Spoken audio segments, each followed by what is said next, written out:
The following podcast is brought to you by Manscaped and their Performance Package 4.0. Get 20% off plus free international shipping plus 2 free gifts at Manscaped with promo code MOORS at www.manscaped.com. And this podcast is also brought to you by cdkeyoffer.com. Use offer code BrokenSilicon for 25% off all Windows keys and Die Shrink for 3% off everything else. And we'll talk about these sponsors more later. But for now, let's just get on with the show.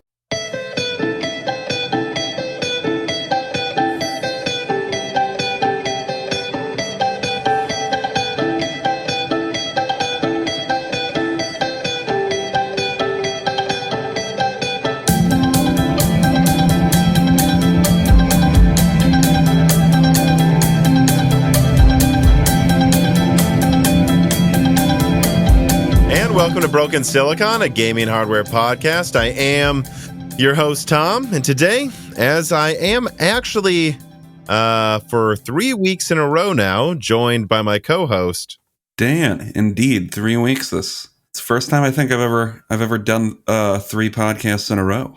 No, I don't think it is. Remember when I was moving to Nashville and you did that shorter news episode where we talked about the 3070 Ti?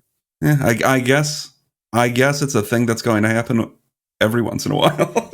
Yeah, that was, you know, a very chaotic time where I decided to move from Peoria, Illinois to Nashville, Tennessee in 1 month, including selling my house, choosing a house, and moving into a house. Yeah, you definitely speed ran moving. I just, I told my family, like, being like you know, our parents and some friends, like, I just have a feeling that I'm going to move early next year, and once the decision is made, it will be made, but it will not be made until it is made. And yeah, I mean, that was a shorter episode, but it turned out fine. And the good news was the Airbnb I was staying in had excellent acoustics. I remember it's just blown away by how good those acoustics were. I forgot there was an episode that you recorded in an Airbnb. Yeah. Well, and I also remember, like, one of the nights I was there, it's like 4 nights total, I think. I was playing like Deep Rock Galactic with you and our friends, and I was like, so guys, at some point while we're playing, I will disappear to talk to a realtor about signing closing documents in the middle of the night. And that did happen. Yes, it did.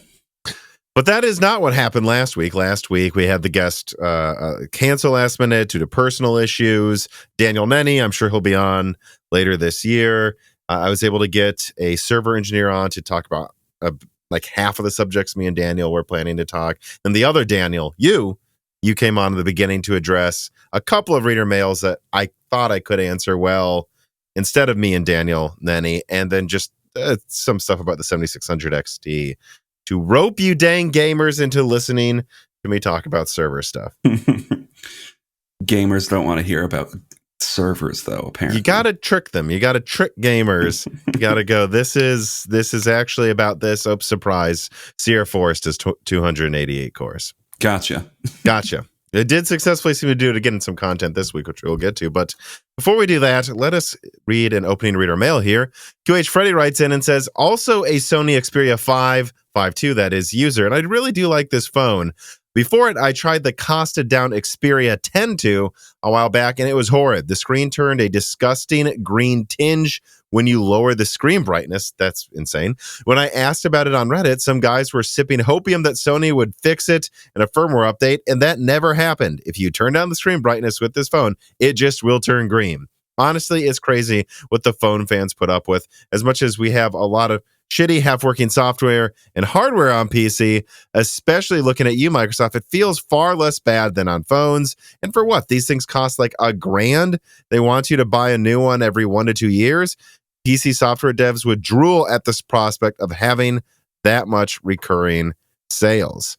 Yeah, I mean, I thought this was an interesting one to read as an opening reader mail. We didn't have really any corrections or omissions I wanted to get to in this episode.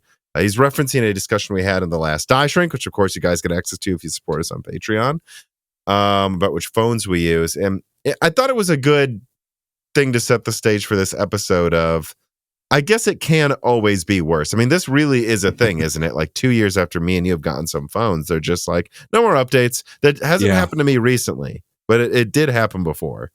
Yeah, we put up with a lot of crap for phones, mostly just because they're essential in our day-to-day life at this point, and no one's really willing to give up having a smartphone at this point.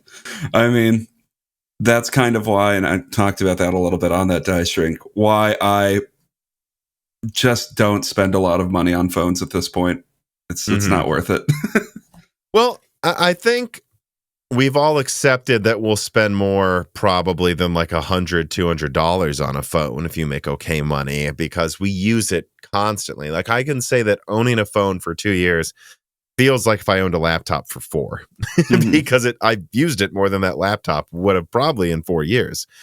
Having said that, though, I think that there is a limit that everyone's reached where you see like all of these companies trying to raise the price of iPhones and other stuff over and over and over, and people just have decided they're not going to pay more. We have seen a ceiling in the price of phones be established recently.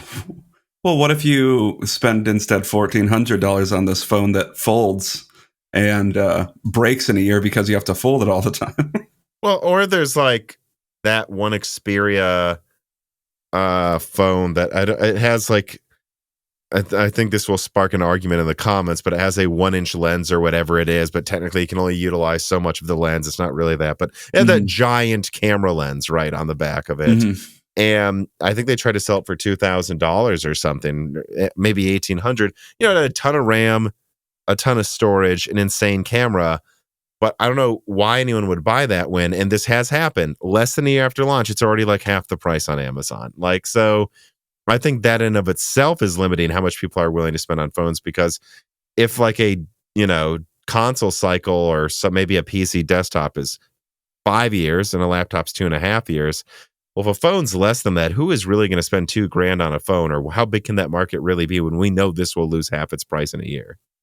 Yeah. And I don't know. At a certain point, it's like, if you're into photography, just take the plunge and get a nice camera too, or something. You know what I mean?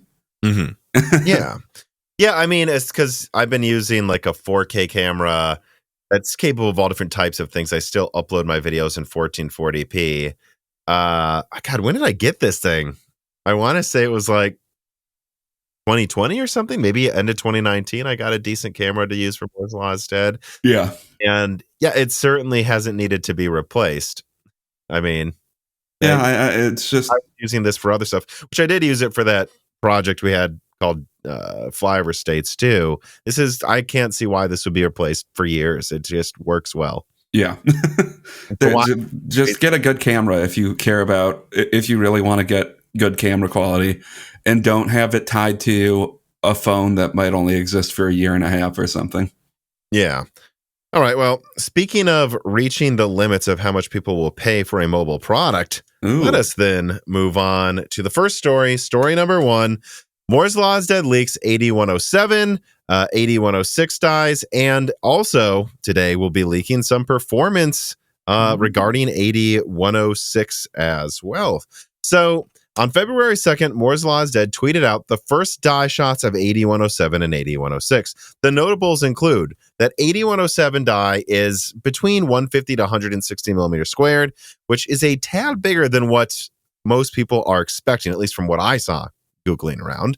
And 8106 is 180 to 190 millimeters squared, perhaps a tad smaller than most seem to be expecting. Now, the reason I use a range is this comes from official documents provided to NVIDIA's partners, but they seem to use different numbers for some of the partners. So I'm going to assume there's something going on here where NVIDIA is maybe trying to suss out leakers or only telling them what they need to know for the part they're making for these cards. And so I shouldn't assume it's exactly what these partners were told, but I'm confident in those die sizes. And overall, these sizes are entirely believable given the paltry specs of the laptop RTX 4070 and 4060 cards. You see, the RTX 4070 laptop card is a 120-bit product that can be constrained to only 35 watts.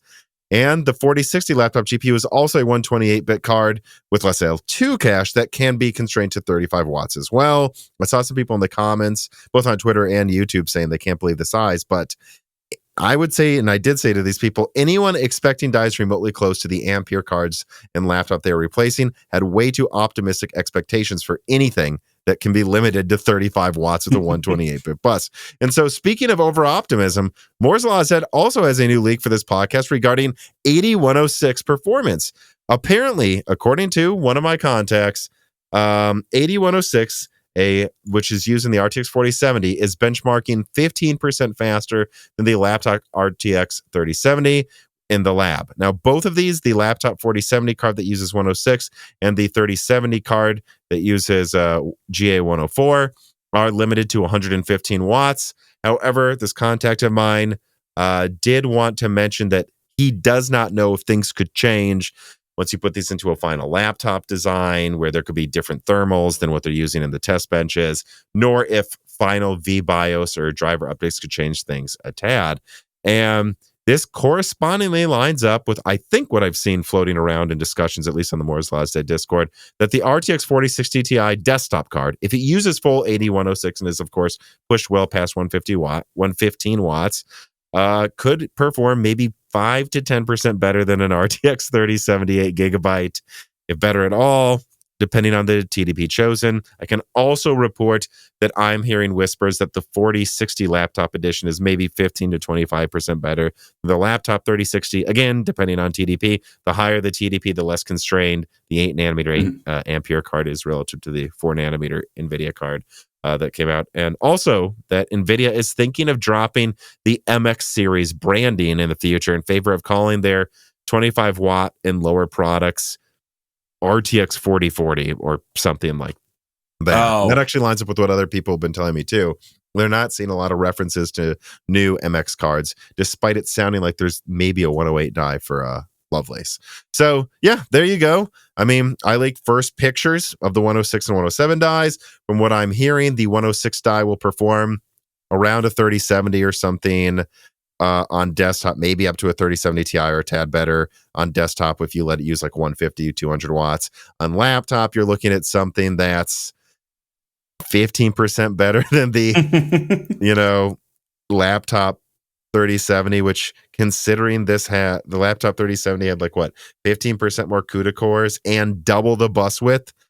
I'm surprised this thing's better than it at all. In fact, talking to some contacts who have these laptops, they're like, yeah, we don't expect this to be almost any better than the 3070 laptops based on the specs. And if it turns out 15% better on average, they're pleasantly surprised, if anything. But yeah, what did you think about all this this new information, the stuff I leaked a week ago or something? I mean, that was the thing I think I discussed with you when you were initially talking with me about it. I was kind of skeptical that the 4070 and 4060 cards were going to be at all more powerful than their counterparts, which I guess once again that's been hammered home at this point pretty well, that Lovelace is actually a pretty efficient architecture. It's just they're pushing it to its power limit on desktop. So that makes sense that it might be decent for lower power designs, but I think the 115 or the higher TDP thing is the performance that everybody actually looks at when they're coming out with benchmarking. So if it doesn't end up beating the 3070 laptop in reviews like the 4070, that would be, I don't know, still not that surprising if they're most people are I testing do think it'll be about watt. 15% better though. Yeah, I mean, laptops. I guess that's something, but it's not really anything to write home about, and it's more just an advertisement to me. If that you see a decent deal on older laptop designs, just get that instead. Don't wait for whatever this is going to be. Yeah, let me see here. So the thing that I find interesting though, and again, I think it's impressive if they're able to bring 3060 performance to a 35 watt laptop. That's crazy. I mean, you could feasibly have these laptops that are gaming on battery for a few hours with almost next gen. Depending, it's better than the Xbox Series S console performance. That's cool. But the fact that it's called a 4070 means, I think we can agree on this. The 35 watt version of the laptop 4070 will probably lose to the laptop 3060 or be around a laptop 3060. And even if it is impressive from an efficiency perspective, still, the 35-watt RTX 4070 laptops, they're probably going to be sold for like $2,500. And you're getting like worse performance than a $1,000 laptop from frickin' 2020 or 2021. I think NVIDIA realized they were leaving money on the table with laptops. So now they're trying to get it back.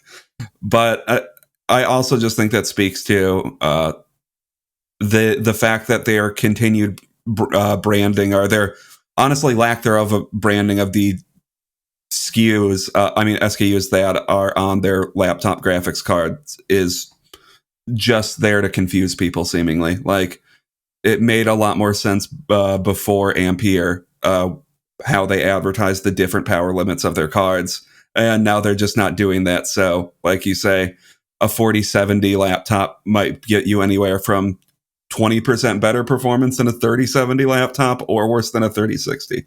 Who knows? Yeah, I really liked when they would put Max Q on it, because I didn't see it as a bad thing. I just saw it as, because I have a 2060 Max Q. I saw that as, so this thing just won't get very hot. I don't mind that. What I'll do is I'll undervolt it, overclock the memory, and it performs in my testing within 15% of a desktop 2060 that uses. Actually, I think I tricked it to use 80 watts, by the way, and depend with my new settings in the overclock. But yeah, I had no problem with that. I just want to know what I'm buying. Yeah, at the end of the day, the Max Q are probably lower bin products, but I don't think that means they're bad in a correctly priced laptop. But I'm sure NVIDIA sees the Max Q branding, or people see the Max Q branding, and they see that as the, value branding, and they don't want to get it. So maybe that was ultimately led their decision to get rid of all of that branding, even if it makes a lot of sense. And now everybody is confused all of the time of what product they're actually buying. Yeah, and it all comes down to, how does this benefit NVIDIA? It may look shady. It may be shady, or maybe not, if shady, less honest than they could be, but it doesn't benefit them to tell you what they're buying, so they don't. Yeah. And the only thing that can stop this is AMD getting market share in laptop, being more honest, and getting more sales while they're being more honest. Then NVIDIA will feel pressure to respond in kind. Especially when it comes to pricing, is these laptops, it's just absolutely pathetic. Again, there it is then. The 4070 laptops, they're going to be at least, $1,500. I think I've only seen, the cheapest one I've seen is $1,700. And you're getting last gen mid-range performance. It's ridiculous. I just really hope no one buys these things, because NVIDIA's trying to make high-end laptops $5,000, not $3,000. It's last gen mid-tier performance in a whole new package, aka pretty much the same thing. Now, having said all this, I don't remember where, but I saw at least some discussions in the Moore's Law's Dead Discord about, the RTX 4060 Ti desktop edition possibly using full 106 instead of cut down 104 like last gen, and seeing this performance. So what? We got the 4608 CUDA core 106 die performing about 15% better than a 5120 CUDA core Ampere die at the same power. So it stands to reason, push this to like 150 watts. And I think you'll get something that's, once you adjust both of them and consider the desktop 3070 and more CUDA cores, it's probably a hair better than a desktop 3070 or around there. Yeah. Sounds about right to me for what they'll call 4060 Ti. Don't you think? I'm trying to think. Yeah, that'll probably be a 4060 Ti, right? The only other option is a 40... if they called it the 4060, I would be happier, but will they? If they called it a 4060, they might be calling something what it should actually be called. So, God forbid they do that. And if I go to... see here, pull up a 3060 review and look at the final performance. So the 3060 was, I just want to look at where it was relative to like a 3070. Yeah, I mean, if you add something, it would be a pretty huge leap in performance if they call it the 4060. Yeah, because that was 1, 2. It's like the 35, 40. I mean, there were games where I found the 3070 was 50% stronger than a 3060 at the right setting. So, yeah, I mean, that'd be a huge leap in performance for 60 to 60 class. I think they could charge 400, but if I had to guess, they want to charge 500 for this. And so they'll call it the 4060 Ti in desktop. They call it if they make it 450 and it's actually 450, I'd go, well, okay, you're bringing like 20% more performance to that class while increasing price 10%. That's the best case scenario I think we're going to see here. I think you're going to see a little better than 3070 performance for the same price as a 3070 with the same amount of RAM and better ray tracing. Maybe, although VRAM's a huge issue for ray tracing now. At this point, if we're lucky, they won't just put it at the price, at the MSRP of the 3070. I feel like, like, oh, you're getting better performance at the 60 level for 3070 performance. I mean, 3070 pricing, which is basically what they've done this generation the entire time anyways. Yeah. All right. So let me, I don't think you have anything else to say about this. No. All right. Yeah. All right. So let us then move on to story number 2, RTX 4090 and 4080 laptops reviewed. Now I'm going to quote from Tim at TechSpot/Hardware Unboxing his 4090 review, and then I'll throw it to you. He says of the 4090, NVIDIA's new GeForce RTX 4090 laptop GPU is set to become the fastest mobile GPU for gaming. Since the launch of Ampere about 2 years ago, things have been stagnant in the gaming laptop space, but with the arrival of the 40 series, we're getting a new architecture, a new node, and new levels of performance. The 4090 laptop chip is built using 8103 silicon, the largest that could feasibly fit in a laptop form factor, given constraints to size, power, and cooling. This leaves the 4090 laptop with 9,728 shader units, the same number as the desktop 4080, as well as several other specs that are shared between these two, such as the 16 gigabyte memory capacity and 256-bit bus. Checking out 4K performance, which essentially removes all CPU limitations across the game's benchmark. At the resolution, the 4090 laptop GPU was at 4K resolution, it was an average 58% faster than a 3080 Ti laptop, including large gains in titles that were previously a bit CPU limited. With some titles hitting a 70% increase and a minimum of a 45% uplift over the 3080 Ti, the 4090 laptop does make 4K gaming on laptops more of a reality. Most titles hit 60 frames per second on average at 4K using the 4090 laptop with rasterization. There is no doubting the 4090 laptop GPU is extremely powerful and opens up new possibilities for laptop gaming with 50 to 60% performance improvements over the previous gen laptop flagship, and it is perfect for 1440p high refresh rate gaming. However, comparing these prices to last generation GPU models, NVIDIA launched the 3080 Ti laptop GPU starting in $2,500 laptops. And these days, you're looking at spending about $2,300 at the lowest, although I've seen them getting towards $2,000 now, by the way. And these days, you're going to be looking at spending, you'll be offering 50 to 60% more gaming performance in GPU limited scenarios for 50% more money. Yes, there's a huge generational leap in performance, but it's hard to get all that excited when it doesn't seem to come with any pricing improvement at all. You're thus faced with spending more money in line with the speed increase. Bottom line, the performance on offer is excellent. The hardware is clearly very good. It's fast, efficient, and very impressive. But in this size of laptop, the absurd prices we're looking at, it's hard to recommend it to most gamers. With demand for consumer PCs falling, we think flagship 4090 powered laptops are going to be a very tough sell in any significant numbers, despite what NVIDIA clearly wants here. So that was, a write-up from TechSpot on the 4090. I assume you looked around at 4080 laptop reviews as well. We talked about the specs. We talked about the announcements in previous weeks. What do you think of the final reviews of the 4090 and 4080 laptop cards? I mean, they're the 4080 and 4070. The 4090 and 4080 laptops are basically 4080 and 4070, and they've just rebranded them a thing up, which, that's why you're getting two things called the 4090, one performing 60% better than the other one, because this is a power limited 4080, like exactly a power limited 4080. So you're going to get something that's worse than a 4080, and I guess you're going to have to spend what, $3,000 at the lowest end for that? For the 4090, Yeah. I can't find one that's cheaper than 4,000, Dan. Okay, so 4,000. So great. Fact, let me try to keep talking, but I'll look. I know of one website that seemed to have the cheapest one I could find. It's just there's not much to say about like performance when you're charging, according to Tim, 60% more for 60% more performance than the 3080 Ti. Nothing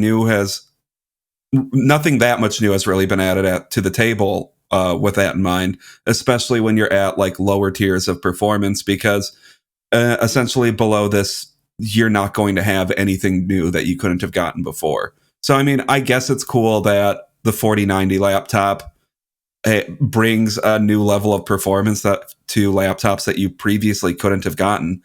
But beyond that, the 4080 and below laptop are kind of uninteresting cards to me, because all you really have is something that's already existed at the same price performance with, I guess, DLSS 3 added, so you can, I don't know, play Cyberpunk's 2077 at a playable frame rate if you want to turn on ray tracing. Yeah.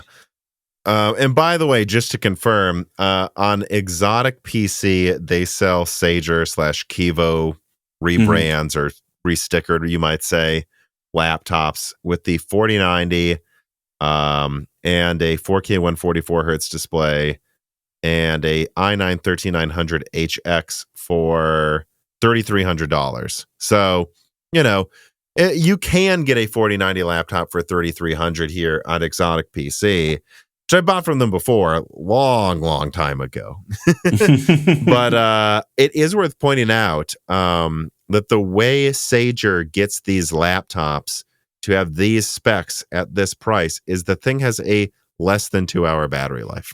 So I'm just letting you guys know, like, if you buy this, yeah, you get an i9, Raptor Lake i9 and a 4090, but it like, I'm not talking about gaming. I'm talking this thing lasts 2 hours on battery. They massively cheap out on some components to get you the highest specs in a laptop. So I think in reality, for a decent quality one with okay battery life while you're not gaming, you're looking at $4,000. I mean, it's conceivable you'll get it for less, but it's about $4,000. Looking around at like 3080 laptops, 3080 Ti laptops, sorry, most of them are still selling for like $3,000 at the lowest end. If you want to really customize down your specs, you can get it to like $2,500, I guess. But I would guess the 4090 laptop, most are probably going to be somewhere, now looking at the landscape, are going to be somewhere between like what, $4,000-$5,000. You know, cheap car level pricing. Yeah, and you know, this is something we talked about on previous Broken Silicons when they announced the starting at pricing.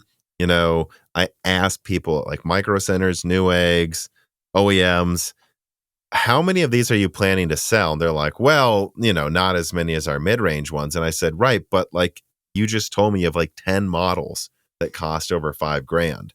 Usually it's like one per company or something.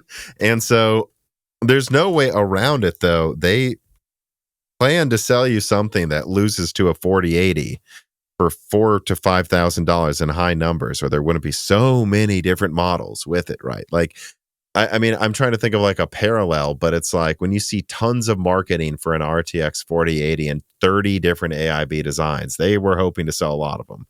It wasn't like the RX 6700 where AMD practically doesn't acknowledge it exists and there's like 2 models to choose from. You know, I guess their argument though is what, if you have a 4080 desktop build, that's going to be run you what, probably $3,000 at the minimum. 2 to 3, yeah, I'd say. Well, if it's focused on gaming, yeah. If it's focused on gaming, I guess if you get like a 7700X with that or 7700 even, you could save some money. But which, as far as I'm aware, comes with money now from Micro Center. Yeah, they're actually paying. They're getting like $300. We'll talk about it later. They're like $300 with free RAM at some places. So they're actually paying you to take 7700s now. But yeah, I guess that's true. But like, so the premium over laptop, the same level of performance on laptops still is like what 40 to 50%, which I think is their argument is, yeah, you're getting a decent panel with it and portability. So yeah, I'm not accept against this. laptops having a premium for the portability and the bidding. It's just so insulting of like it literally is the same specs as a 4080. Call it a 4080, put it in a $2,000 laptop. It's expensive, but I'm not going to say it's insane. But the second you start putting, like we're about to see, I mean, the 4070 laptop card has a die size less than half as big as the 3070 laptop card and the same amount of RAM. For sure, that costs less than a 3070 laptop to produce. And they want to sell it for more. And it's just, I don't know. I think, I just think it's absolutely ridiculous. And it turns into us beating a dead horse here. I really don't know what to say about these laptops. It's like, I'm not surprised they're efficient. I'm not surprised at their level of performance, but they are named like cards they're not, and they cost maybe 30-40% more than they should. Yeah, the only problem, it just feels like beating a dead horse talking about it, like you say, at a certain point, because I mean, yeah, they cost 30 to 40% more than they should, but if they price them lower, it's like, well, now we have to just talk about how basically everything on the market probably costs 30 to 40% more than it should. Or in the desktop space, I don't know, depending on the graphics card, maybe it's only 10 to 20% more, but well, it depends on the card, but yeah. Everything's just super overpriced. So yeah. Well, besides the low end, that again, besides low end and mid range last gen, you know, that's products. That's kind of properly priced. It's not. Still don't think it's great, but it's better than. It feels like a huge relief after 2 years of whatever was going on before Lovelace and RDNA 3 released.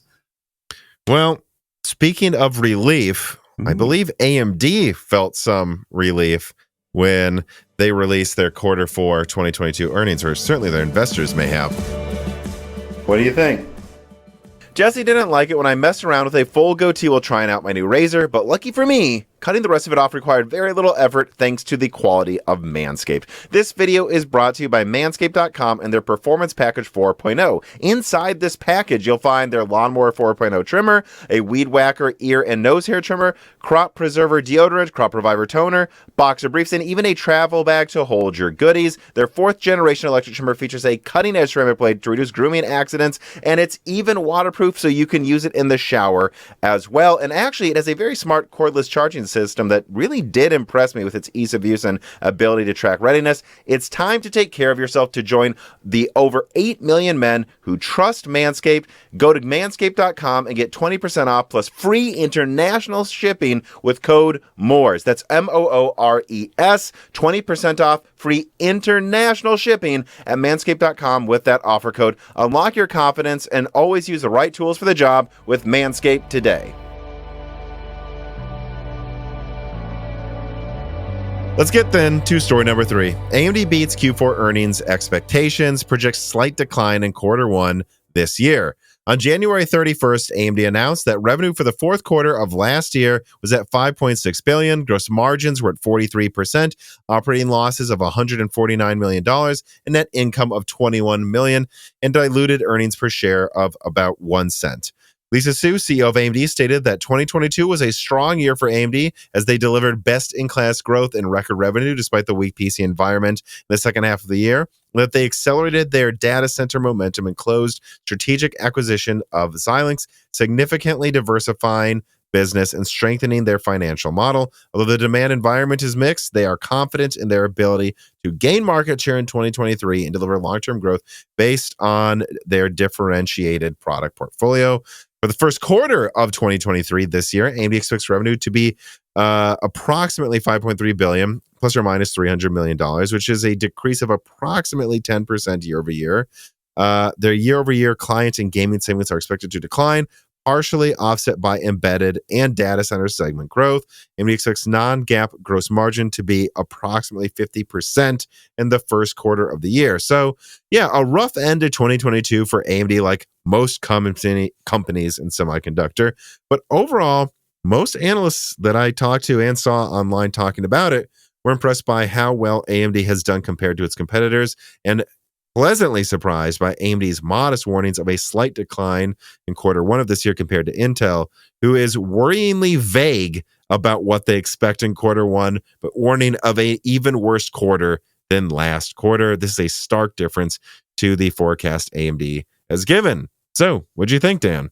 To me, it just looks like if you're looking at AMD's stock over the past quarter, it kind of looks like their expectations were more so than anything were just more properly set. Like they didn't have a great earnings call per se. No. It's just this is what they expected. So I mean, like looking at their stock, they dropped over the course of Q3 2022, and then they jumped up 10% again the day after the earnings call, which to me just says it's pretty typical of an AMD earnings. Hey, less bad than we thought it would be.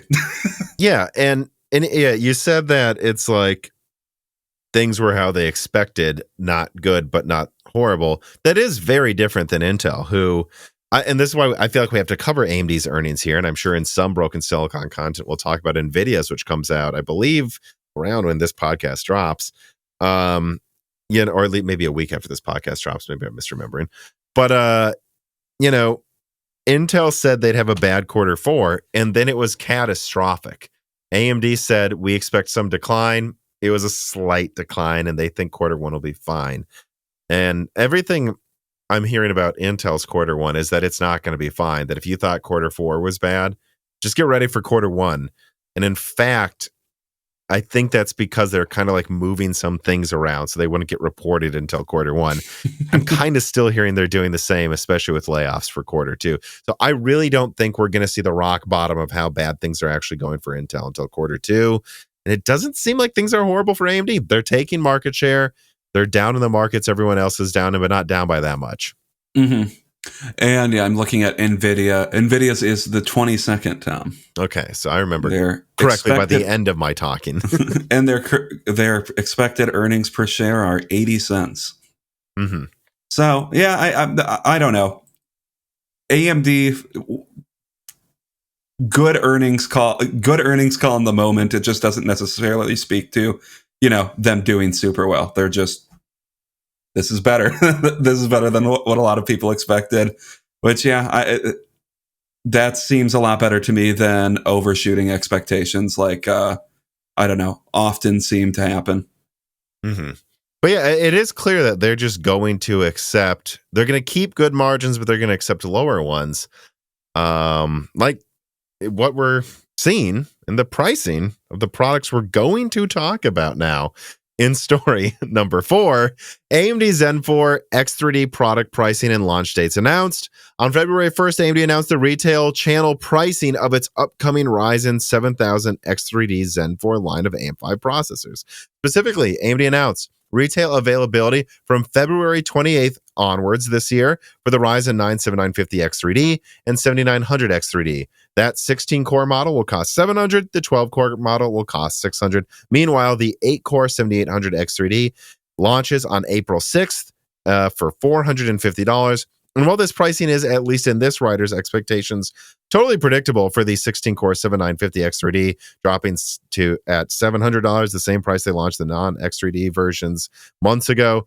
The 7900 X3D and 7800 X3D do seem about $20 to $100 more expensive than expected. Like, I would have expected the 16-core or the 12-core X3D model to maybe be $550, $500, and the 8-core to be $400 to $420 or something like that. Although it's unlikely they will have any real challenger from Intel in these segments of gaming, so that's probably why they're more money than expected. And if people want to save money, AMD's probably going to point to the 7700X, which, as we've already joked about, is gravitating towards $300 anyways. So yeah, I mean, we've been talking about Vcache forever. Of course, I leaked its performance for the Zen 4 mid last year or something, and then they confirmed that recently, and then they didn't say the prices yet. Now we know the prices. Now we know when it's coming out. What do you think about Zen 4 X3D? 7950 X3D pricing is good. I think, like you said, the other two are a little disappointing. I was hoping that they would go for the, I don't know, like $20 cheaper than the I was hoping like the 7800 X3D would be like, I don't know, $20 to $30 cheaper than the 7900X, but I guess what they're doing is saying pick one of them. Well, and that's a sales model that has worked well for Zen 3 as it continues to sell in their budget, lineup below AM5. They've priced the 5800 X3D the same price as the 5900X. Which one do you want? Do you want 20% better gaming performance, or do you want 50% more multi-threading? Up to you. You decide. I guess that's just AMD saw that and saw that they both sold really well at the same price to the people that wanted each one. So I think that right there explains it entirely with the 7800 X3D and the 7900. But I gotta say, the 7900 X3D at $600, I guess it's the same thing. Again, it's like you get Vcache and 12 cores, or you get all 16 cores with the 7950 X3D. But that one does seem a little odder to me. But it's really the same pattern, I guess.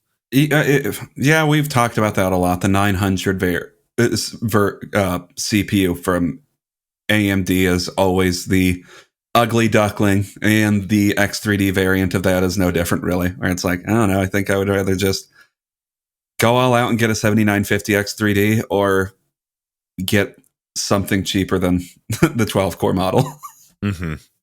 Yeah, I mean, I'm trying to think, like, I guess the next thing I bring up, is I've seen in the comments, I talked about this on the last Loose Ends because this news dropped like right before that live stream. So I'm like, we'll talk about that as one of the subjects there. And unsurprisingly, we got a lot of reader mails in for the live stream on that.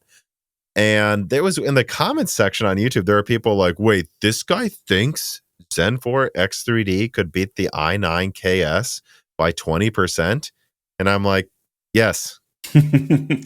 Yeah. Unless you buy $400 DDR5. Yeah, I think so.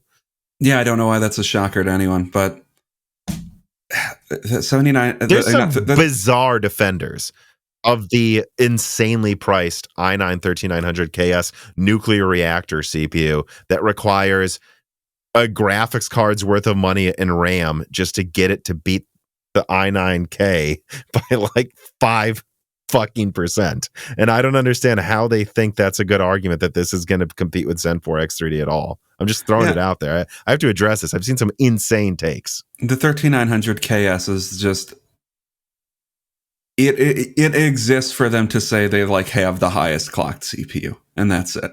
It doesn't do anything impressive. You have to spend so much money to get it to actually, like you say, be distinct from the K. What is the point of this thing? Like, just buy a 7950 X3D, or hell, buy a 7800 X3D and get 80%. I mean, or get like 92% of the freaking performance you would get of the 13900 KS, anyways, and spend how much less money? What is the 13900 KS? It's like $800 or something. Correct? It's like $700. Oh, $700. Let me check. Okay. For this podcast, because I heard this thing had, talking to some people in the channel, like ridiculously low volume production. It's like it sounds really, like they were barely golden samples. It sounds like they were. Well, it has a coupon right now, but let's say it's $700. Yeah. Yeah, I mean, if their reviewer copies say anything, the lack of review things that parts they sent out suggests anything, it's that they're selling like, I don't know, 100 of these or something. Like, it seems like an absurdly I heard low like the watch. Production of this CPU is in like the tens of thousands, not hundreds. That's yeah, what I know. Say. I was being sarcastic, but yeah, yeah. There's just not much to compare with the 13900 KS, I guess, unless you can still buy one, because it doesn't seem like there are many people that want which tells me not a lot of people want it. You know? So I mean, it makes sense that not a lot of people want it, because it doesn't really do anything unless you want to spend a graphics card on RAM or something. Yeah, and like I don't know, get a custom cooling solution, because that's basically your only option for actually cooling that freaking thing. Mm-hmm. And yeah, I mean, like, just to be clear, like when I look at an 11 game average with a 4090 and 1080p, who is gaming in 1080p with this graphics card, and you compare the 13900KS with 7200 DDR5 is like 5% faster than a 7700X or something. So I mean, like, look, X3D is going to add like, 15 to 30% more performance over the 7700X, which is the best gaming Zen 4 product. And that means you're looking at something that is probably going to beat Intel by like, there will be games where it's 20%. So I don't know. And all these products, like the 7800X 3D is $450. The 7900X 3D, which actually has barely less cache, by the way, I've noticed, than the 7950X 3D, meaning that either they're using a full 8-core CCD with Vcache plus a 4-core CCD for the 12-core, or more likely, I think, they're giving the full Vcache layer on top of a 6-core CCD. Yeah, which means that's what it'll be excellent at gaming, So yeah. it's not like there's something where they have to disable part of the Vcache because there's less cores below it or something. As all I'm saying. And yeah, I guess that's $600. That's $100 less than the i9 13900K.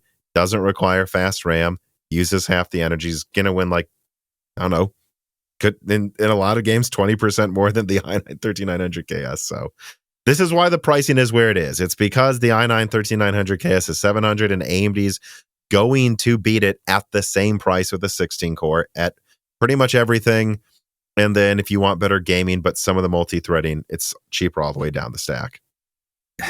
Yeah, I mean, I think we discussed that when the non-X versions came out too. It's just the X3D combined with the non-X variants of all the models that they put out for those. It just top to bottom makes the Raptor Lake stack look stupid. And I think I'm not sure if it quite does yet, but it kind of puts the nail in the coffin for like the 5800 X3D as well, in my opinion.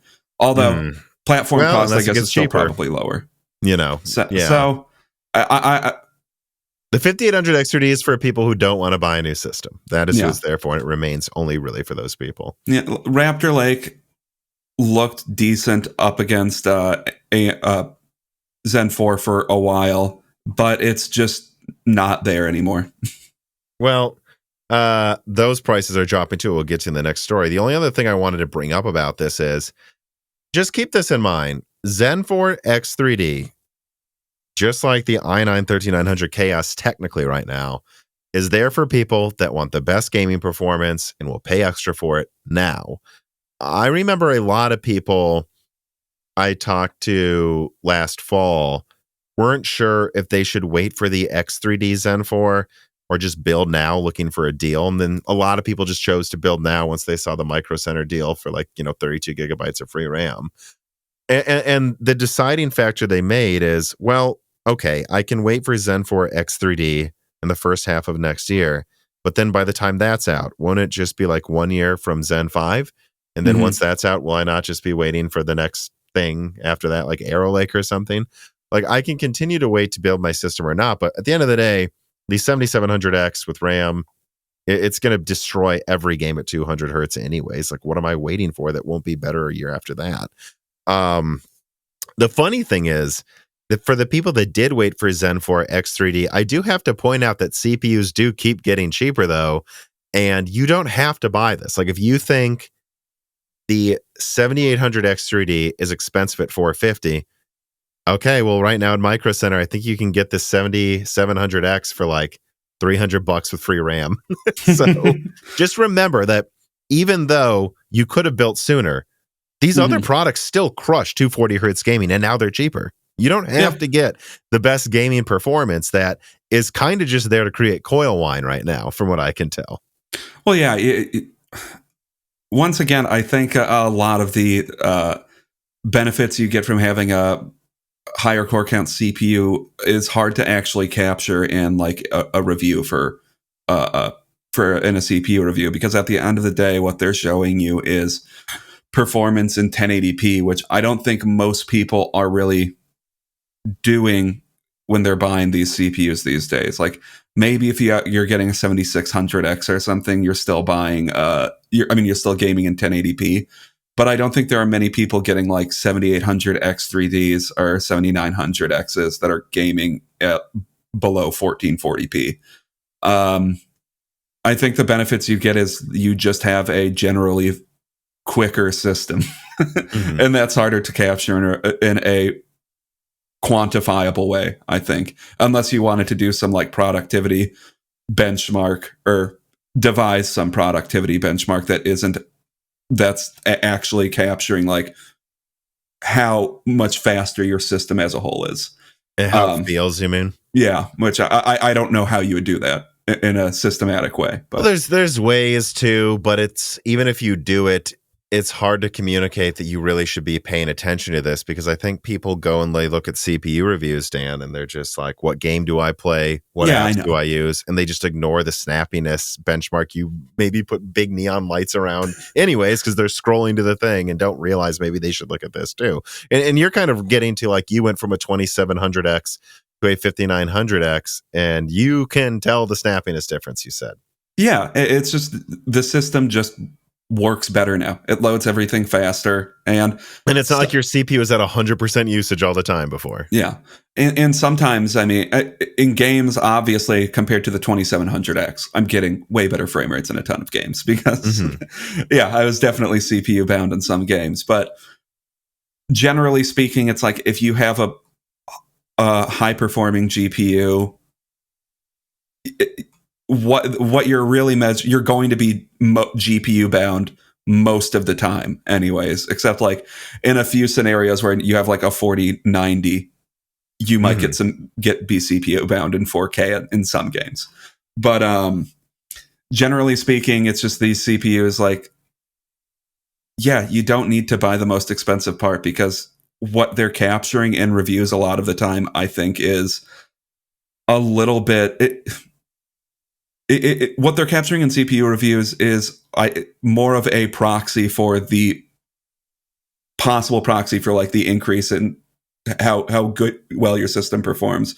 But it's just not that realistic of a scenario that I'm buying a 7950 X3D with a 4090 and playing that in 1080p. Yeah, that's what you're saying. Yeah.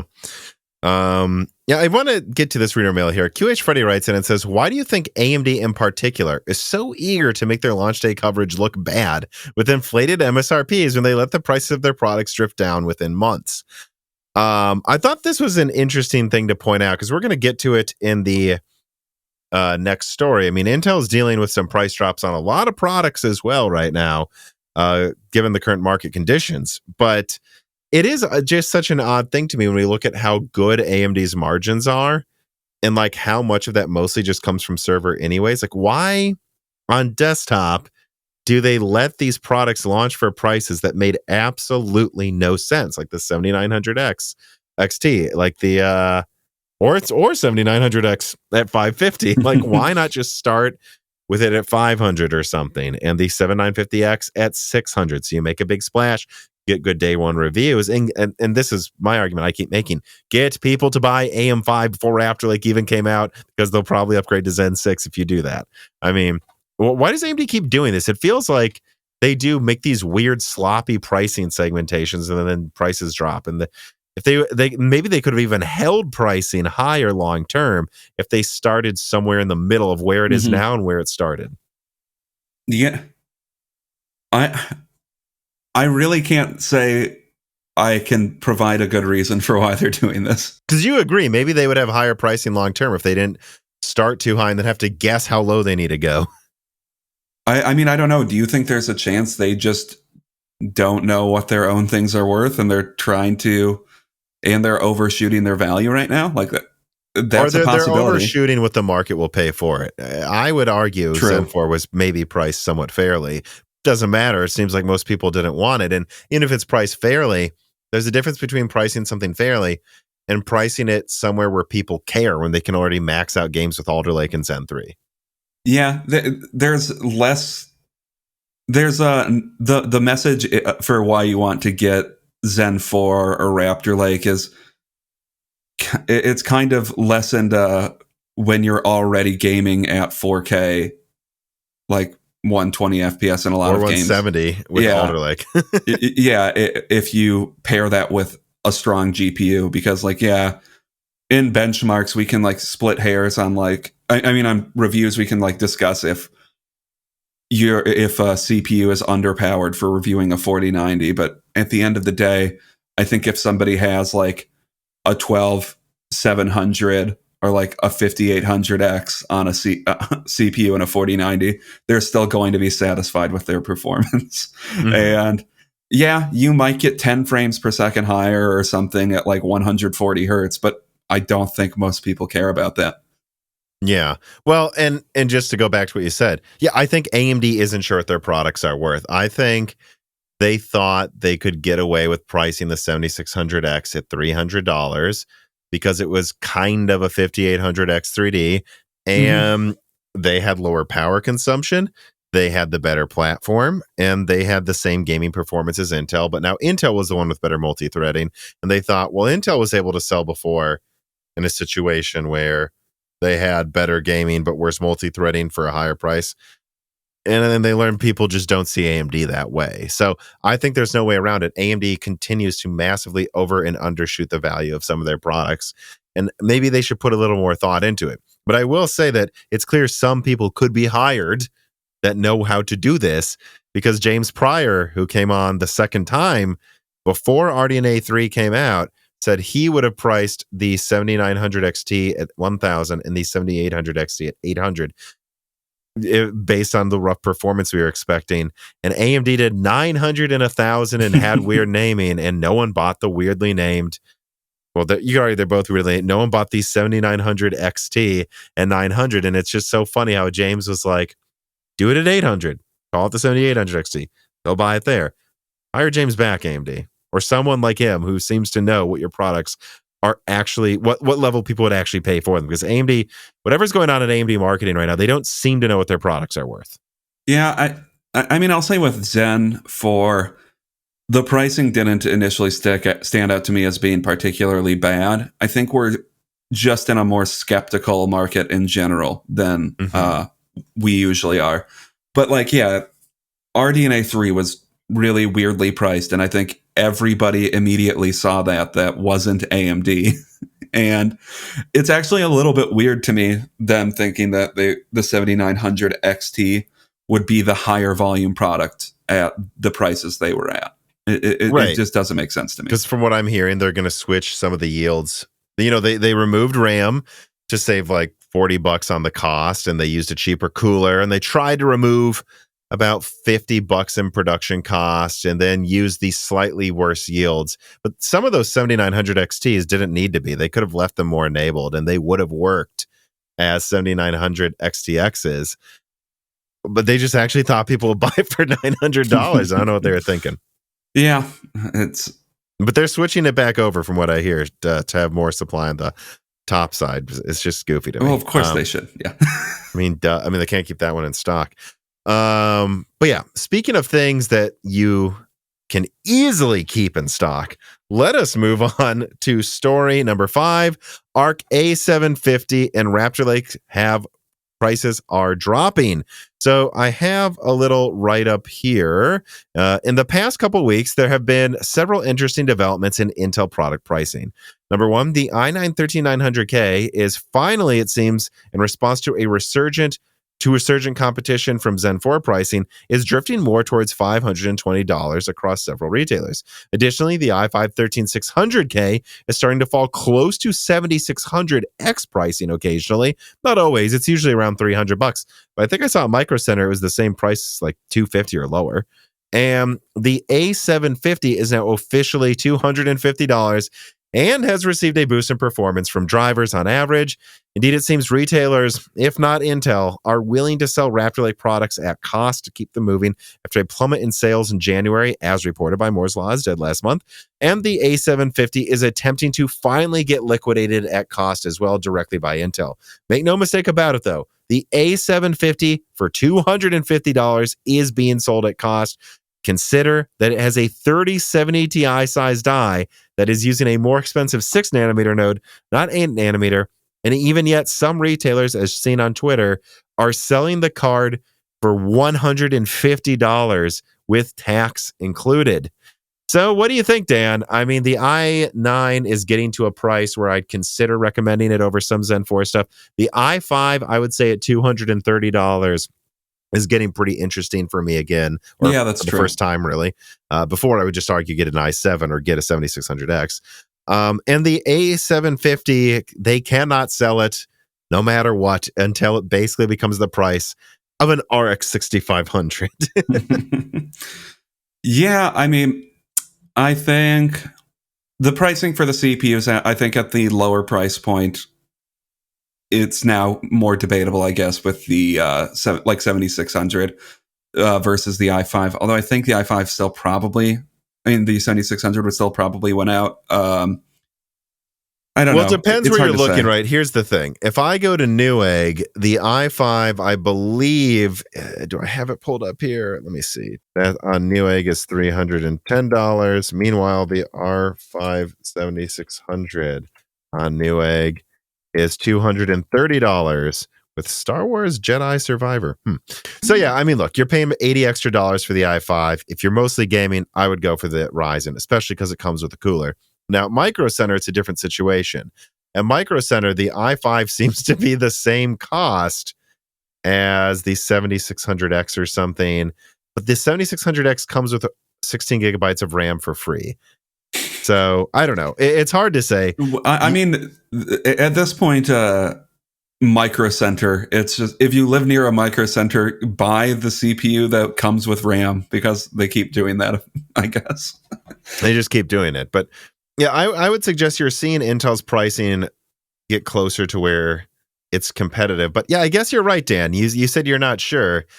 I guess if I'm choosing between an i5 at Micro Center for like two, let me see this. If I'm choosing between an i5 at Micro Center that is it's $250, or I'm choosing between a 7600X that is $243. I guess it's $7 cheaper and it comes with 16 gigabytes of RAM.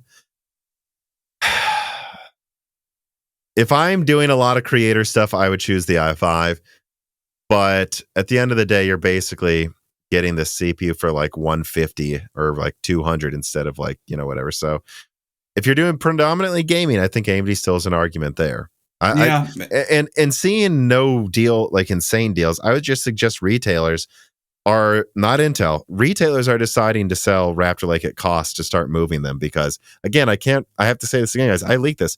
From what I heard, not last quarter, there's a difference, but in January, Raptor Lake sales have fallen apart this year. Yeah, well, the only problem is if they can't go lower than this, it's bad. I mean, I guess the 13... Right, this is the lowest they can go. I'm pretty confident. I guess the i5... I guess it's a better product than AMD's lowest end product still. But the 7600, like you say, I think is worth getting over it if you're doing gaming. But the i5, to be fair, is a pretty good... I don't know. Much better multi-threading. Poor man's productivity CPU. Like, if you can't go for the more expensive stuff, like $330 to $330 for a pretty damn good multi-threading CPU is a nice thing to have on the market. So yeah, I guess yeah, I expected to come in here and say I recommend these Raptor Lake things, but now that I'm looking at literally same store, same pricing comparisons, I think I'm still where I'm like, lean towards Zen 4 if you're gaming. In certain scenarios, I lean towards Raptor Lake. But when you move to graphics cards, what do you think about the A750 being $250? I mean, I think that puts it decent price performance compared to what's on the market for the same price from like AMD. But once again, it's gonna be a while before I could want to consider recommending any ARC GPU, just because based on your testing of it, it still has driver issues, pretty significant driver issues. Yeah, it does. I don't know if I will do a video on this, but I finished my testing with the newest drivers comparing a RX 6700 to the A770, which is the actual comparison Intel. The 3060 is a hilarious choice, a card that's always been over MSRP and is the best case scenario as a comparison. No, if you were to, and then consider there's like used 3060 Ti's for $300, but let's take that back. There's new 6700s for $320. This is $30 cheaper than the A770. And from what I found in 4K, it's a tie in 1080p. The A770 loses by an absurd margin in some games. Like, it really depends on the games you're testing, but there were some where like it was like really bad performance for the Intel one. Still showing some limitations there at higher frame rates. And I came to the conclusion that like the A770 is like an okay 4K 60 card at this point after the latest driver updates. Okay, 4K 60. But if you're doing any high refresh rate gaming, it just doesn't, it can't do it consistently. There's some limitation there. And there were games that I ran into like Battlefield 2042 where like the performance was awful. Like I wrote down, I'd rather have that 8 gigabyte 6500 XT I tested than this piece of crap. And there are issues. And I looked it up. This is a common issue. Like I can't open the Intel Arc driver control panel. Like, and I saw guides online on how to fix it. And I said, I've tried a little bit. This is stupid. When I put in an AMD or an NVIDIA card, it works. Panel works. I don't have an issue. And at the end of the day, it's more expensive than the same performance card, the 6700, and the A750 is the same performance as an RX 6600, depending on the resolution. And it's more expensive than an RX 6600, and it's the same amount of RAM. So I just cannot find this argument for where these things make sense. And if anyone, because I see these insane like ARC simps in the comments. I don't know where the heck these people are coming from, but like, guys, if you think everyone's crazy for not buying ARC, tell me why in Japan they're selling it for $150 after tax in bulk. It's because 90% of people realize it's a dumb fucking buy. Okay. It is a dumb buy to get something that's the same performance as a cheaper AMD or NVIDIA card, by the way, depending on which one you're talking about, that has constant issues, and you'll get the occasional game where you get half the frame rate. Yeah, it's just like on average price performance no, I don't think price performance. On average, at $250, the A750 is a little better performance than the 6600 and a little bit higher pricing. And then if you in 1440p, not 1080p. Yeah, they're the same in 1080p. Right, and these are not high-end cards. It's just, what are you going to buy? Are you going to buy the same price performance, essentially, spending a little bit more money, and then just sometimes that card just doesn't work? Or are you going to take the slightly lower price, $10 hit to your monthly budget, the slightly lower price for slightly worse performance, and it works consistently in games? I think that's, and this is before we talk about power consumption, which does matter to a lot of people right now. And like one of them's using 50% more energy. Intel is. And in my testing, an idle is like using double the energy of my 4090 sometimes. And there's fixes out there and like BIOS updates they recommended. I'm not doing any of this crap when I don't need to. If I just get AMD or NVIDIA. And in rendering, it seemed to work okay, but in my apps, but then it crashed a lot while exporting a video. And I'm like, no. You know how infuriating that is? If I'm like trying to get a video out at like 9 p.m. at night, but while I'm making dinner, I go upstairs to see how it's going and it didn't finish. I have to start over. Like it's not reliable. I'm not getting it. And it used, by the way, while exporting a video, way more energy than my AMD and NVIDIA cards for some reason. Oh, interesting. Just in my apps, it's not comprehensive, but I just think this energy consumption of being all over the place thing is worth pointing out. Yeah, I mean, that's been a big story with RDNA 4 is it's got RDNA kind 3. Sorry. RDNA 3 that it has kind of bad. Hoping we had an exclusive leak here, Dan. Jeez. Go on. Yeah, RDNA 4 is out right now. That's been a pretty big story with RDNA 3, that their idle power usage is not good, and it's worth writing about that. But I don't know. It kind of seems like people are giving Intel, or the people that love this Intel card, they're really having to stretch the limits of reasonableness to conclude that this isn't a bad card. It's like, yeah, sure, it has terrible price. Well, finally, not terrible price performance. Sure, it has okay price performance. It doesn't perform consistently, and it uses more energy than its competitors for no reason. But it's their first try, so it's good, I guess. Right, and there's just no way around it. Same performance as competing new AMD cards, more power usage, inconsistent performance that's not reliable. You're paying more for less. Yeah. You're not supporting the underdog. You're supporting the biggest company. You're not saving money. You're paying more than better cards, guys. There's a reason they are starting to fire sale these below cost at some retailers, because they got to get rid of them. No one wants them. Mm-hmm. And if 100 people look at this product and say, yeah, this is a piece of shit, and then you look at it and you're like, oh, I think it's worth using 50% more energy for 5% better performance at some resolutions, and I can't play Halo, I don't think that makes you smarter than the other 100 people, guys. And whoever's telling you to buy this, I don't know what's gotten into some people. You know? Yeah.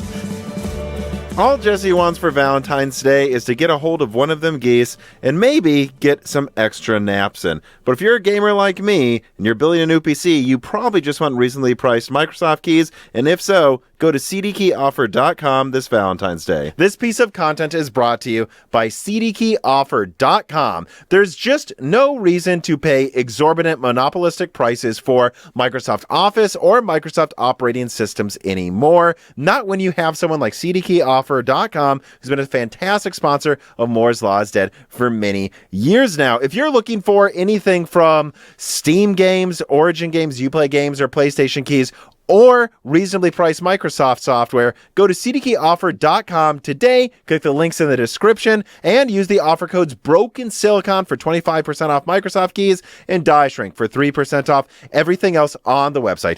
Don't be like Jesse here, who's chewing on my chair right now. Be smart, don't overpay for online software, and go to cdkeyoffer.com today.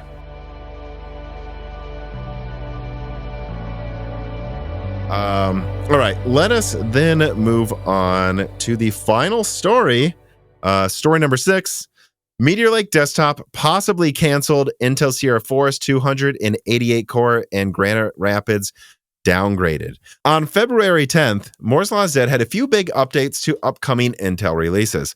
First of all, Sierra Forest, an all-E-core server architecture that shares sockets with Granite Rapids, SP, and AP, depending on which core count model you're talking about, will now be limited to either 144 cores for the SP socket or 288 cores for the AP socket to avoid delays for a key customer that wants to use an SP design with the 144 core tile. Basically, what I heard, guys, is that one of Intel's most important customers, one that if it left Intel, not only would it be a loss of a ton of yearly revenue, but other people would look at this customer and say, oh, well, if they're leaving this sinking ship, we have to. Mm-hmm. They want the 144 core model that is one 144 core tile and 2 IO tiles.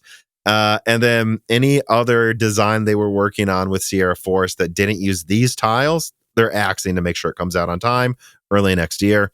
Now, also, Granite Rapids may get downgraded from 86 cores on the SP model and 128 cores on the AP model to just 80 and 128 cores. This is not a change in the design. This is not a change in what the tiles look like. This is just them possibly planning to disable it more on average at first, because they don't want there to be any chance that they have to change something because of yields. They want to announce what it is when it's coming out and not have to change anything. For all this stuff, that is where all these changes are coming from. And I also updated Granite Rapids and Sierra Forest to use the same IO dies, and the IO dies don't have memory controllers on them. The memory controllers are on the core tiles. They will disable or leave them enabled as they need to for the 8 channel SP socket or the 12 channel AP socket. And yeah, you can just see how they're just axing anything that gets in the way of releasing their core products. And that also goes for Meteor Lake, which I actually have a new quote I want to put on screen now. An OEM contact told me that as far as they are concerned, Meteor Lake is laptop only. This person told me that they'll let me know if anything changes in the future. But for now, they are expecting to be using Raptor Lake for at least another year in desktop and probably even in the top end laptop models. That means, guys, I leaked there was an 8+16 Meteor Lake design. Then that got axed, and they were still working on a possible 6+16 design. Then that got axed. There is an LGA 1851 platform that will be used by both, or hopefully will be used by both Meteor Lake and Arrow Lake. But they basically axed any of the high-end desktop models for the high core count tile that would go into that. Mm-hmm. And so it sounds like if they launch a Meteor Lake desktop, which I don't have final confirmation yet on if they've stopped that progress, but if they do, it will be just 6+8, and it sounds like OEMs aren't going to support it anyways. It'll be like a do-it-yourself only launch, which is kind of what happened with Raptor, with Rocket Lake. Rocket Lake wasn't supported at some OEMs almost at all. They just skipped it because they're like, why? We're not going from 10 to 8 cores for more power usage, guys. We'll just wait for Alder Lake. That might happen with Meteor Lake with OEMs. And if it's coming to desktop, it sounds like it really will just be a 6+8 i5 14600K with nothing else. And again, why? Same reason they may downgrade Granite Rapids core counts. Same reason they've downgraded Sierra Forest core counts.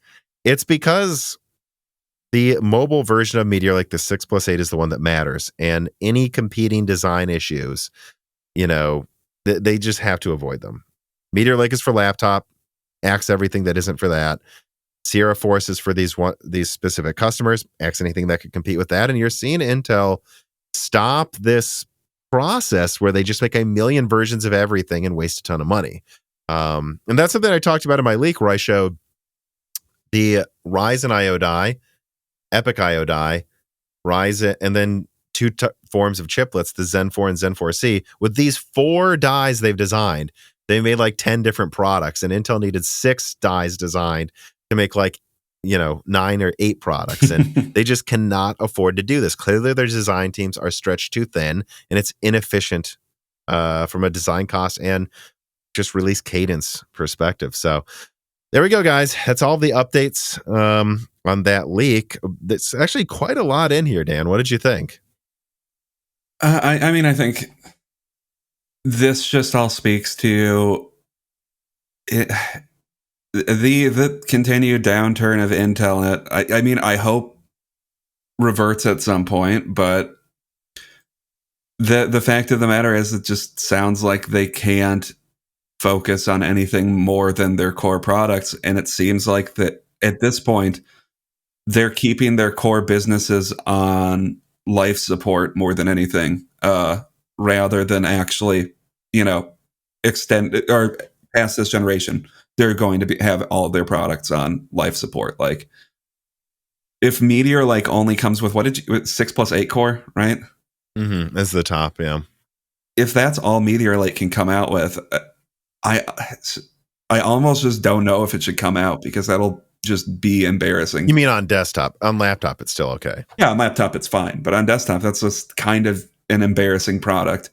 And yeah, they need to put out something for their server. And I guess that means axing half of the tiles that they were currently producing, which, I think goes back to what I said a couple weeks ago. Like, if I could go back and be Intel CEO for 5 years, if I were Intel CEO 5 years earlier, doing what we do now, would be accelerating the development of chiplets or tiles or whatever they want to call their version of chiplets, because the fact that AMD is seemingly able to make more products with fewer dies is crazy, and less money. Like, there's just... You saw that chart I made, right? Yeah.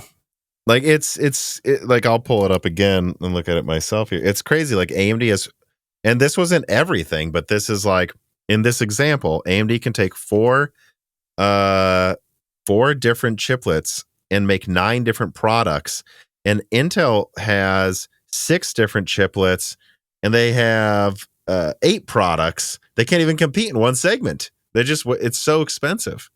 Yeah, I just don't know how you can beat.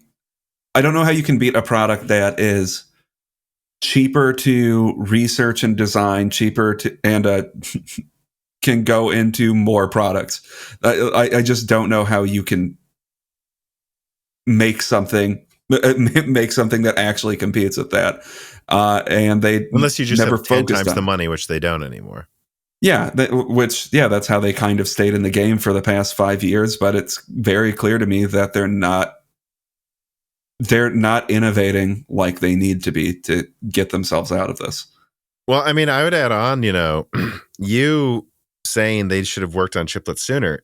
I think, Dan, what they should have done is understood the benefits of chiplets sooner, because all Intel seems to think, or at least a few years ago thought chiplets were for, was making a bigger thing that's less efficient than a monolithic design. That's all they seem to have thought AMD was doing. No, AMD actually now can only design 4 products, whereas or 4 dies, you have to design 6 dies. I know you have the money to do it, Intel, but if you had a system where you only had to design 4, even though you have more resources, doesn't that mean you'd probably have less delays than AMD? Isn't that more important than just using chiplets as a crutch for more silicon on a device, or so you can design 2 versions of a chiplet in case your node's not on time? That seems to be all they thought it was for, whereas AMD seemed to understand fundamentally, no, this just allows us to hit milestones more efficiently because we got to design less stuff. I mean, that's pretty clear. Like, what was the first tile design Intel announced? It was Ponte Vecchio, right? Lakefield. Okay. Oh, but I don't know how much that counts because they barely did much with it. And they've separated the PCH from the core CPU before and mobile before, so there's that. But again, it was mostly about just like, it didn't seem to always be about saving money everywhere you can. It was just, it makes sense to separate it this time. It wasn't, how do we make everything share one design more? It's just when I look at Intel, that was, I think, their big, exciting announcement about a tile design, and all it was is it's literally impossible to make this piece of silicon without a tile. Yeah, without this tile design, because I don't know how much it blows past the reticle limit. I'm assuming a lot, but it's still nowhere to be seen, really. And I think that's kind of speaks well to what Intel has been doing lately. It's just, we don't know what you guys are doing. You make these giant, your best idea for tiles is giant inefficient chips that don't seemingly come out. Yeah. Well, and, Ponte Vecchio versus MI300 is such a good comparison as well. Like, Ponte Vecchio was announced long before MI300.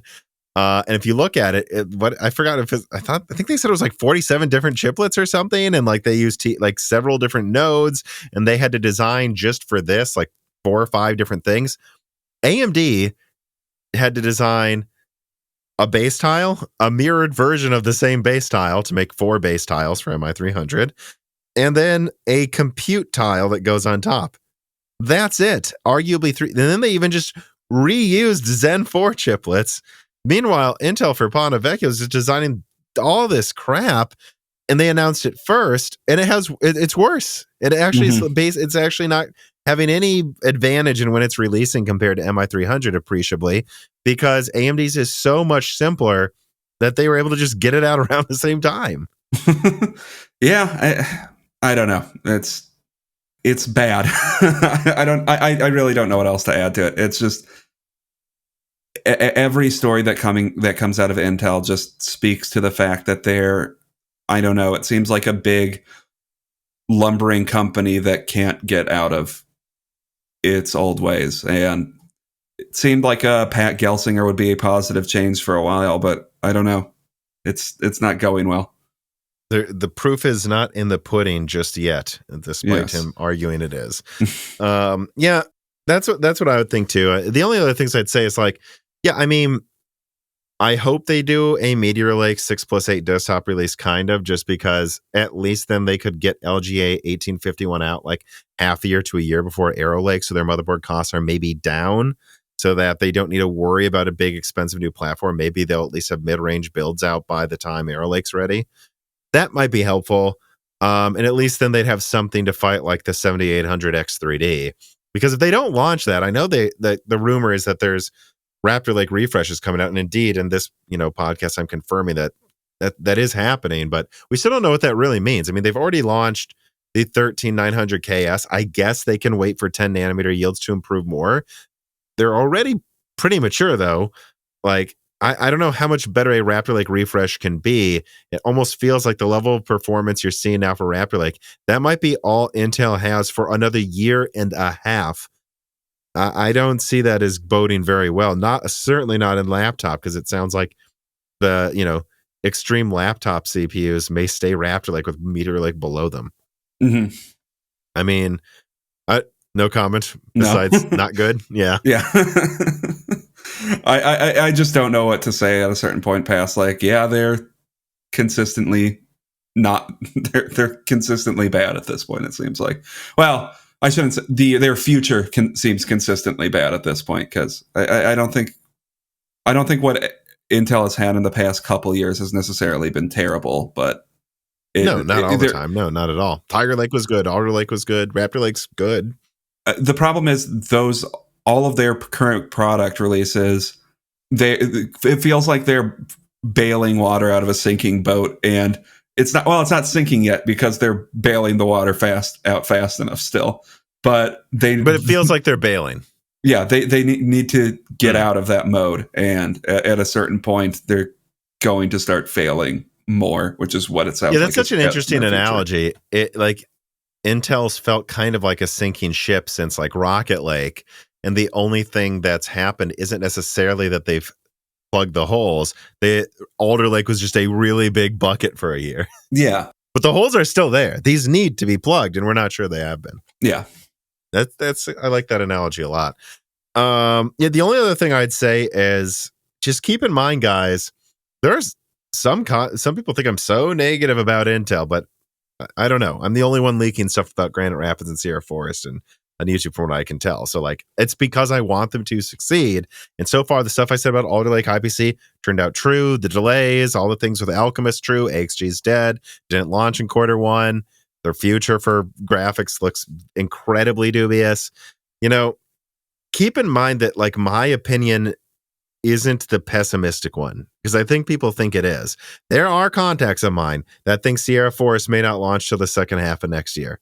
Mm-hmm. And I told these contacts, if that happens, Intel will, I don't know what to tell you. They're going to lose some of their biggest customers. And some people think Granite Rapids won't really launch until late next year. And it's just, I hope not, because when I look at, 288 core Sierra Forest, that's 288 core. They're all little cores. I'm not ready to confirm anything about the exact performance of them quite yet. I've said what I've heard, but I'm not going to say exactly yet. But, that means a lot weaker than Zen 4 cores. They don't have hyperthreading. So that's 288 non-hyperthreading little cores versus, forget Zen 5, 256 Zen 4 C threads in Bergamo. Mm-hmm. I don't know. Exactly. It's like, if it doesn't come out in the beginning of next year, I think it will probably beat Bergamo at the things it needs to. But the fact that it's even up for debate, it just feels like Sapphire Rapids all over again, where it's like, I guess it's better than Milan, kinda, but isn't it really going to be competing with Zen 4? Yeah. When you're comparing it to things that came out a year and a half ago, which Raptor Lake is the first thing in a while, I feel like Intel hasn't been comparing to things from a year and a half ago. It's really not all that impressive, Yeah. Let me move on to some reader mails here. Andy1299 writes in and says, this piece of mail was sparked by a Pat commenting that Intel 4 is manufacturing ready. Manufacturing ready is a technical term, and I don't know if most people understand that. Usually, a technology group will design a process, run test chips through it. Usually, we are talking hundreds of them until they get sufficiently acceptable yields to report between 70 to 95%, depending on what you're making. Once you have achieved certain metrics, you then pass through the stage gates, and the technology group will declare manufacturing ready. Then the manufacturing group will take your process and run it at scale. You go from testing hundreds to making tens of thousands to millions, depending on the industry. Now, this is where the fun starts. In a good company with good culture, the technology group designs the process with an ear to it, working in a high volume environment. Both manufacturing and technology work together to achieve a shared outcome. However, in a bad culture, the technology group may only be concerned with looking good and therefore do anything to achieve stage gate success with no thought to if it's actually manufacturable. When that happens, it becomes a huge problem. Now you're trying to fix yield and volume, which is hugely costly. Plus, you don't know where all the faults are. So every time you fix one issue, another one is discoverable. This is where the sudden surprise delays come from with multiple revisions at a lot of companies. And I'm just going to say this is for sure at least part of what happened with Intel 10 nanometer, probably even a little with their 14 nanometer products. The question then is, has this been solved? How's the volume run for Intel 4? All I can say is they are ahead of schedule with 20 and 18 angstrom compared to where Intel 4 is now. And it is progressing far, far, far, far, far better than 10 nanometer. But yeah, we're going to have to see how Meteor Lake does in half a year, aren't we? And I'm not the pessimistic Intel YouTube channel. I'm constantly told by half of my contacts I'm too optimistic, that I was too optimistic about, I think Raptor Lake I was dead on, same with Alder Lake. But, you know, they'll say you're way too optimistic about their server stuff. You were way too optimistic about how well Alchemist could be. Even though Intel was reporting internally that it would perform a certain way, a lot of people were doubtful. So just keep in mind, guys, when I say all these cuts are happening, and Sierra Forest may launch at the beginning of next year, it might not. And you got to watch my video and understand, if anything, I'm the optimistic one, and what this could mean if you care about the future of Intel, if these things don't come out on time. And I like that Andy wrote in here, you know, giving us a look at, you know, once he explained this, like, yeah, that makes complete sense then why. Well, this is a constant cultural problem at Intel with like the AXG group reporting, just basically lying about how well Alchemist is going. You could see this happening with like the Foundry group to a certain extent, where they're like, oh no, things are great, but they didn't check how manufacturable it was. And then another team comes in, they're like, 10 nanometers not ready.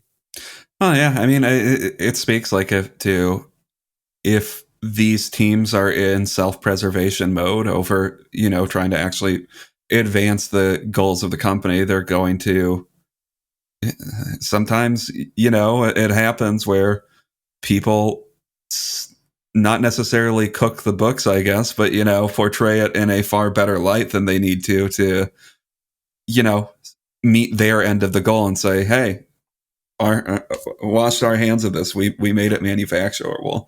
Now you need to scale it up, which maybe in the back of their minds, they know it's not manufacturable at scale. Or they didn't really test if it was. They just knew the metrics they had to hit to look good and didn't actually worry about what the other team was going to look at, you know? Yeah. Again, going back to an analogy we used here, they aren't really concerned with making everyone else's work bailing out the boat go well. They're like, just make sure it looks like we have the biggest bucket. Mm-hmm. TMC Payton writes in and says, howdy, what do you know about the motherboards for Intel's Fishhawk Falls platform? I'm concerned that it could be similar to the W3175X, where there's only 3 motherboards to choose from and they each cost $1,000 or more in extremely low volume. Thanks. So I did actually reach out to someone at Intel before we recorded. This person told me there's no reason that the 24-core Fishhawk Falls platform that will then get a 34-core upgrade, I think at the end of this year, supposedly.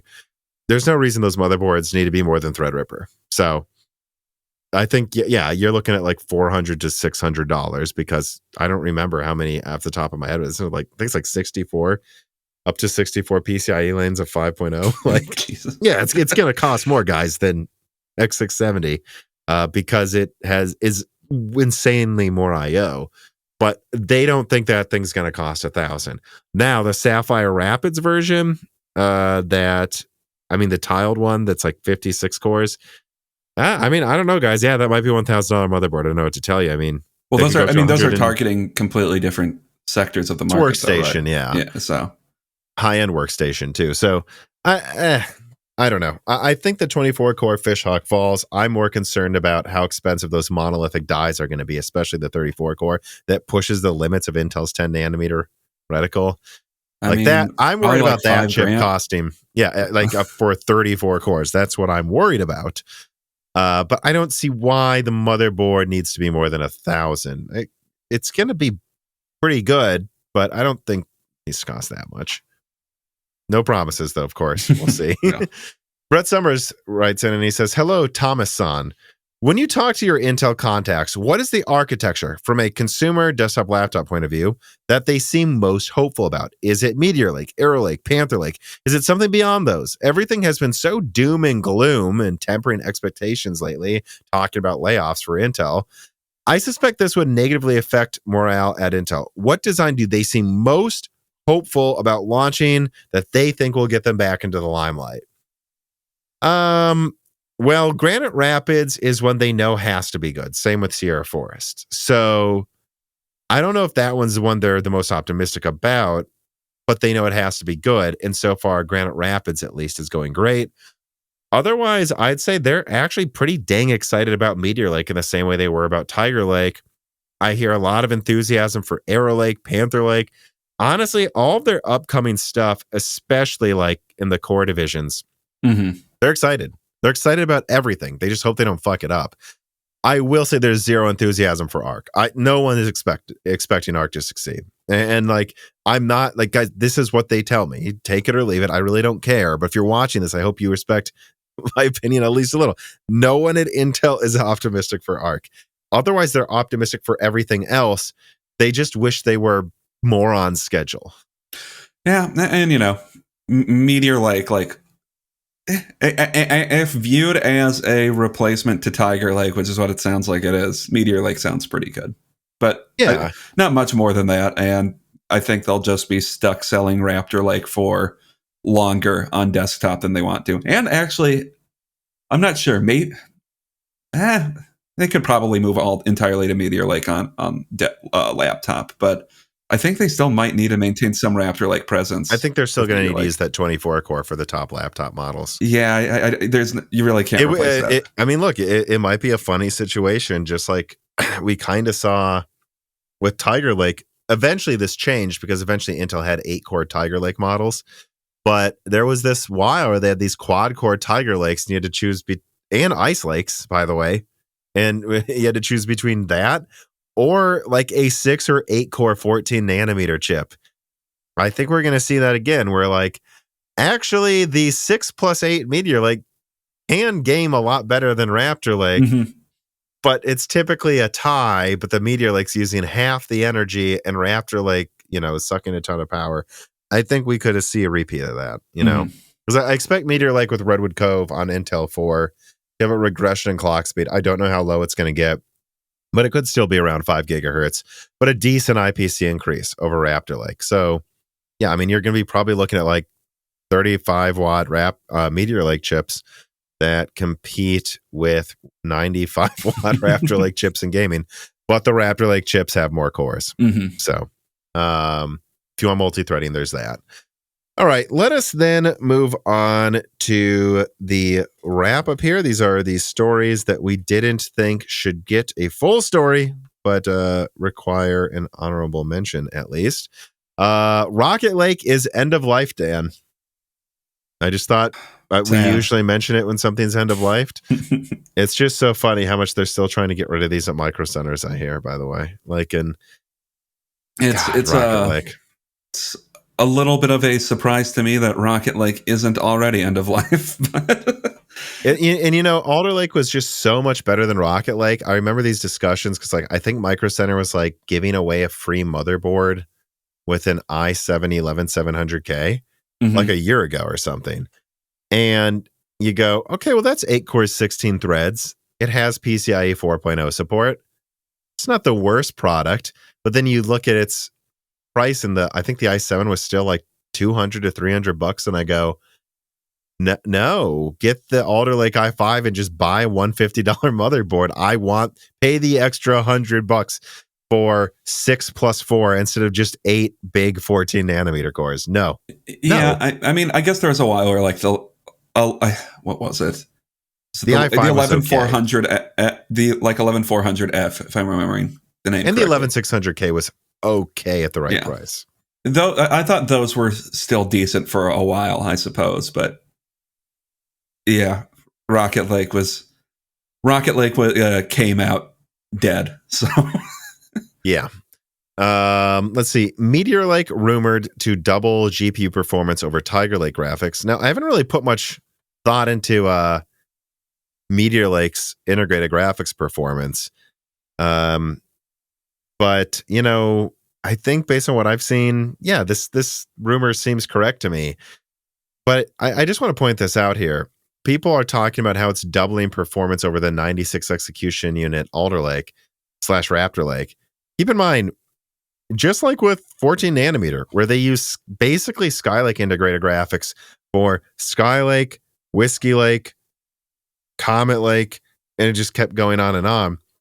Tiger Lake, Alder Lake, Raptor Lake all use the same integrated graphics effectively. Mm-hmm. And you know, doubling integrated graphics from 2020 with Tiger Lake, it's not that big of a deal, guys. That would make you, I think the Tiger Lake was around MX350 performance. So yeah, you're looking at, and that was a 64-bit GTX 1050. Mm-hmm. We're doubling that? Okay, I mean, look, guys, I think you're looking at something between a 1050 Ti and a 1650 Max Q, which would put it edging out Rembrandt, but probably losing to Phoenix by a bit. Yeah, next year, coming out a year after Phoenix or half a year after Phoenix is already out. It's not bad. The only thing this makes me excited about is you're getting like Xbox, almost Xbox Series S integrated. It's not as good though because it's in the mobile. So you're getting better. Yeah, you're getting 1080p doable performance as a baseline. I'm excited because that becomes a baseline. Just everyone can play games now on their laptop. But this isn't particularly impressive compared to anything reasonable that's around it. Yeah, it's if they manage to get it to like I don't know 1660 level performance, that would be pretty cool. But it, yeah, and I think that's something we'll be lucky to see Phoenix even get to on desktop at high TDPs. I probably won't even quite hit that. So having a baseline of pretty much every laptop being able to do 900, I would say 900p to 1080p gaming is nice though. Mm-hmm. Yeah. And a CPU will certainly be overkill for its integrated graphics.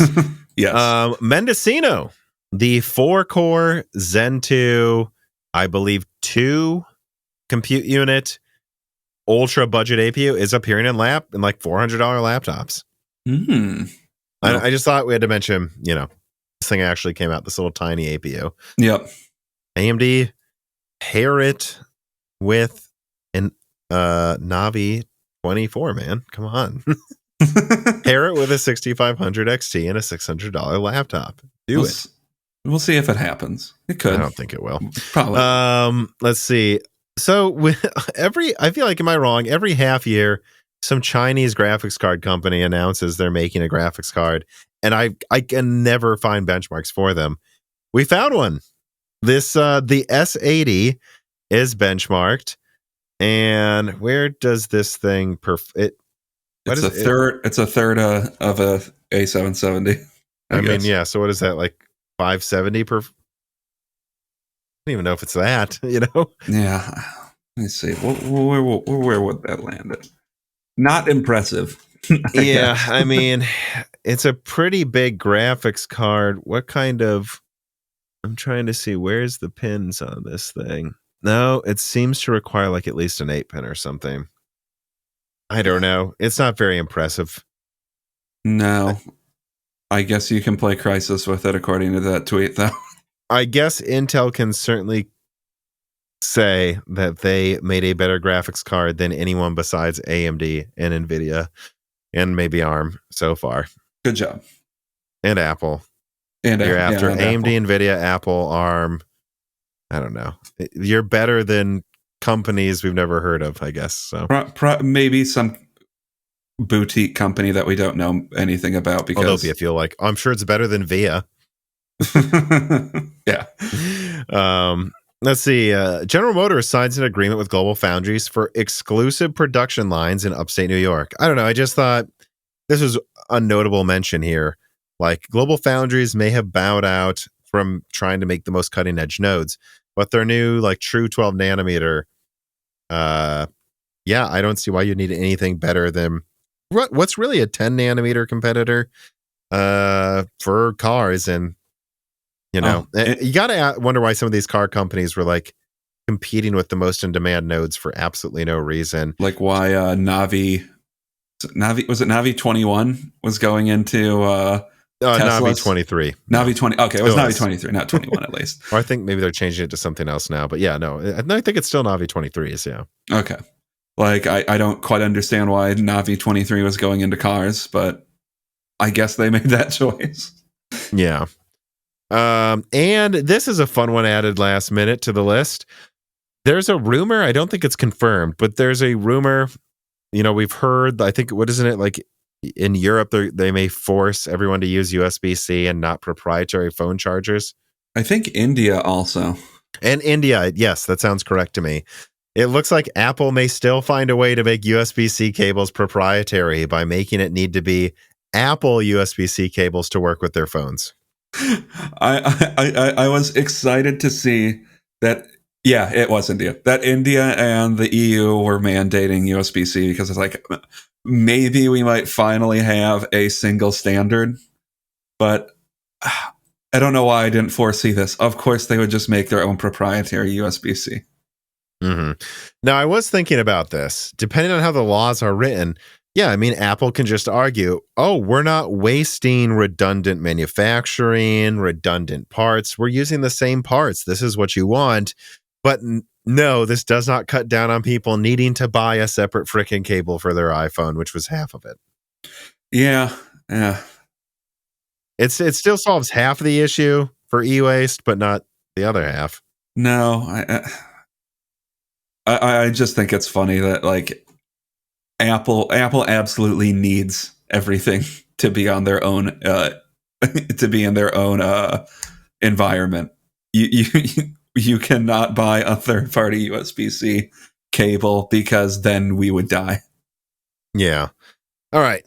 That is all of the wrap up. Now let us just get into some final reader mails to round out the episode. So PC Dog writes in and he says, "Hey, Tom and Dan, Hardware Unboxed recently did a 53 GPU comparison using the recently released Hogwarts Legacy." Dan's shaking his head at how crazy that is. Like a lot of work. Yes. And he said, in the analysis, they found that GPUs with less than 12 to 16 gigabytes of VRAM struggled in 4K Ultra, even with ray tracing turned off. How much longer do you think GPUs with less than 12 to 16, well, which one? 12 to 16 gigabytes of VRAM will be usable at 4K? And I wrote down some notes for this. I actually did watch this, even though I don't really have any plans to get this game, and I don't think any of my PCs are going to have trouble running it. But I have a girlfriend and her sister that are interested in the game. So out of curiosity, after hearing that it doesn't run well, I was like, well, this 6700 run it well. Like, if I wanted to get her a PC that can run this, like, what would she need? And I actually may have somewhat of a hot take here. I don't think Hogwarts Legacy is a Dark Souls 1 PC port situation at all. Like, it's not like impossible to run. I actually disagree. Turn off ray tracing and accept you're not going to do like 120 hertz gaming easily. But if you do, you can game as well as the consoles, kind of, it seems like to me. It's just, I will say that, yeah, I mean, look, it's clearly unoptimized. And it's a cherry picker's dream. I watched all of the Hardware Unboxed video. Like, depending on which card you want me to make look good, I can do it. Like, I can make the A770 look good if I don't show you that it was getting like 17 frames per second the one time it beat the competitors. And I can make the 7900 XT beat the 4090, I think, by 20%, like in one resolution at extra high settings. So, I can make any of these cards look good. I would say we should not be. It's not the worst case scenario. I agree with what Wizard at Tech Power Up said. The game's good. You can play it. Just accept that you shouldn't turn on ray tracing and just set it to ultra. And if you're used to playing in 4K, set it to 1440p. If you're used to 1440p, maybe set it to 1080p. But also a lot of these benchmarks didn't have DLSS or FSR turned on. So, yeah. So yeah, my girlfriend's sister has a PC that I built her with a RX 6700. She's playing on ultra and 1440p, I think, with like FSR on or something at 60 frames. And it's like, is that really the worst case scenario with a $300 graphics card? It's not optimized. The performance is all over the place, but this is not Dark Souls 1, guys. Well, and having said that, no one should be looking at this for what's going to happen in the future. Yeah, it's a poorly optimized game in general. I don't think is the game you want to pick out for like, well, what does the future look like? Mm-hmm. I mean, I'm sure 2 years from now, 12 gigabytes might be an issue on some game, or semi-regularly an issue on some games, but I don't think every game coming out this year is going to have a problem with 12 gigabytes. Yeah, and I mean, like I'm looking at Tech Power Up here, and Hogwarts Legacy with ray tracing disabled, which by most accounts you absolutely should with this game. The 4090 gets 72 frames per second maxed out in 4K. Okay, it's not great. It is an expensive card, but turn on DLSS. Now, a UR game, I think probably play this game at 4K 130 like I have been with most games. And in 1440p, yeah, like 6700 XT gets 51 frames. So I bet she's getting like 45 turning on FSR and getting 60 frames in 1440p. It's not great. It's not optimized, but I don't think you can make the argument this game's unplayable. Would you agree looking at these stats? Yeah. If you want to play this game, you'll be able to, okay. Having said that, though, I do want to say this. I don't really care about Hogwarts Legacy, guys. There have been people making this absurd argument that 10 gigabytes was a high-end amount of VRAM in 2020, and that allocation, it is not. 10 gigabytes was mid-range. I mean, in 2020, the 1080 Ti had 11 gigabytes in 2017 for $700. It's been 6 years since the 1080 Ti came out.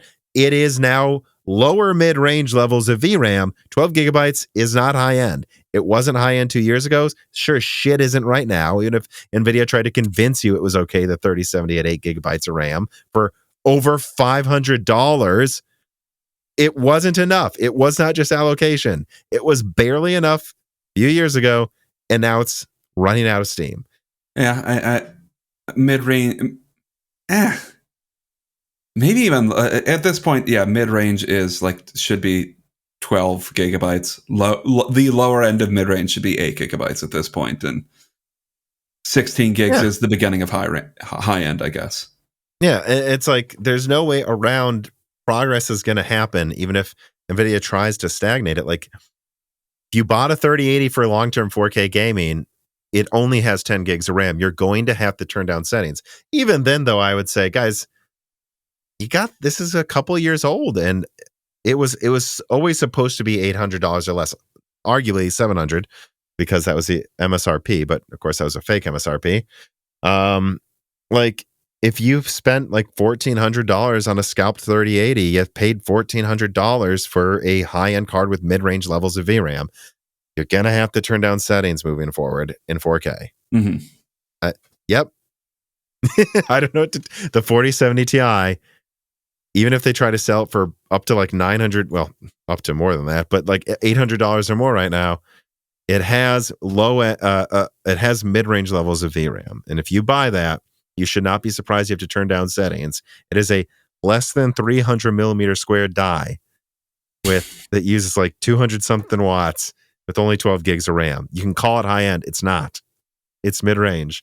And mid-range cards need settings turned down every now and then. But yeah, so in other words, no, don't expect to get a 12 gigabyte card and max out 4K forever for the next 2 years. Don't. Yeah. Although don't look at Hogwarts Legacy as an indicator of exactly where performance is going to go.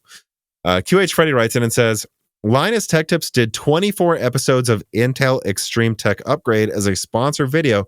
It seems Intel has pulled the plug on it and AMD has picked it up. More budget cuts? I mean, I'd say maybe, but also, here's what I think.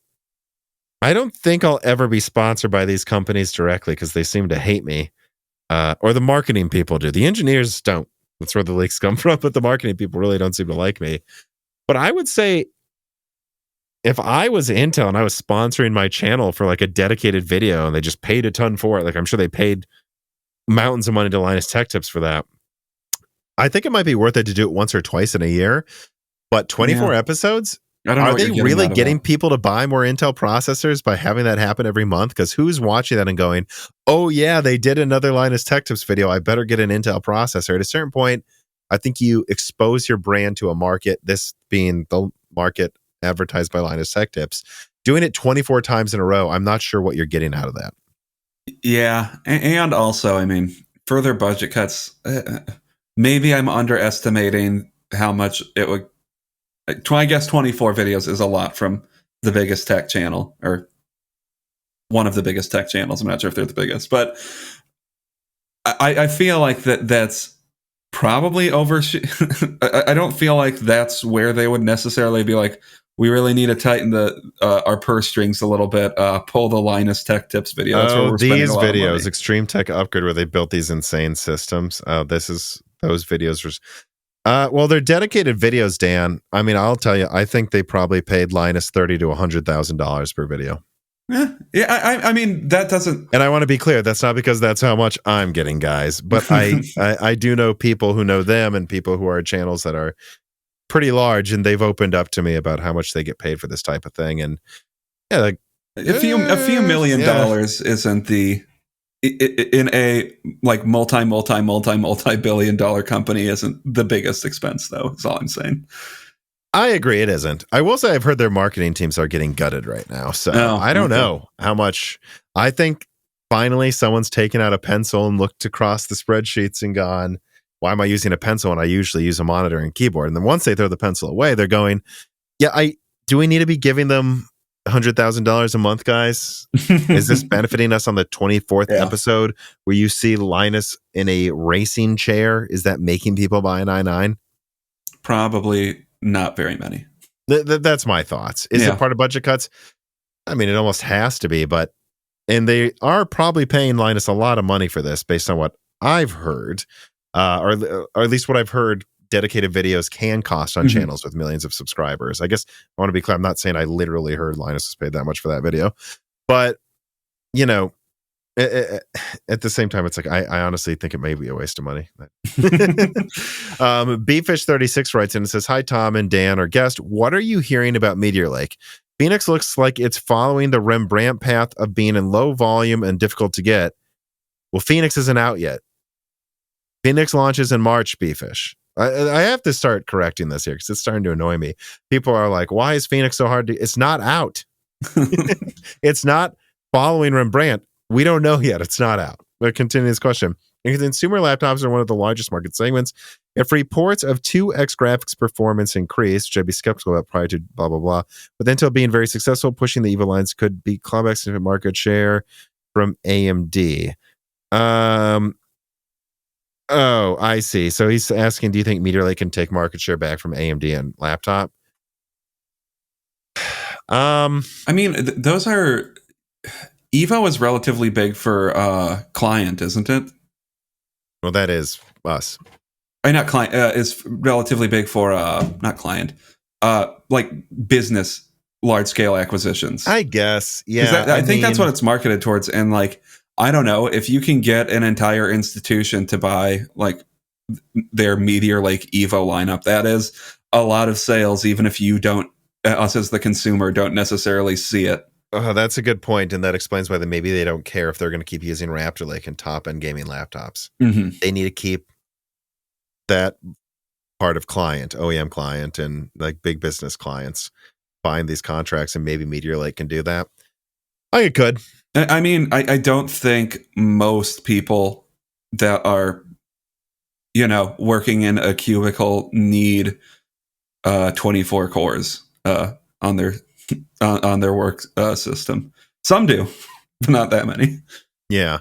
Yeah, I guess what I would say is what am I hearing about Meteor? Like, Intel's excited about it, but I think it's too early to say if that's really going to be the thing to change something, because Phoenix does what Meteor Lake will do now, in my opinion. Like, do you need 14 cores for a business PC?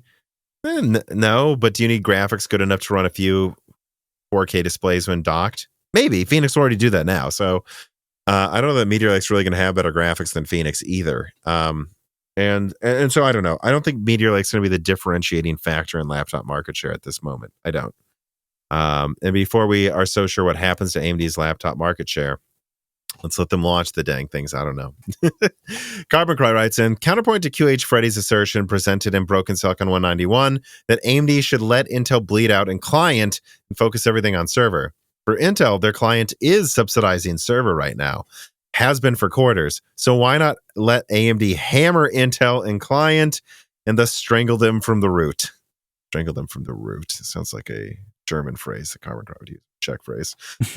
Translated into English.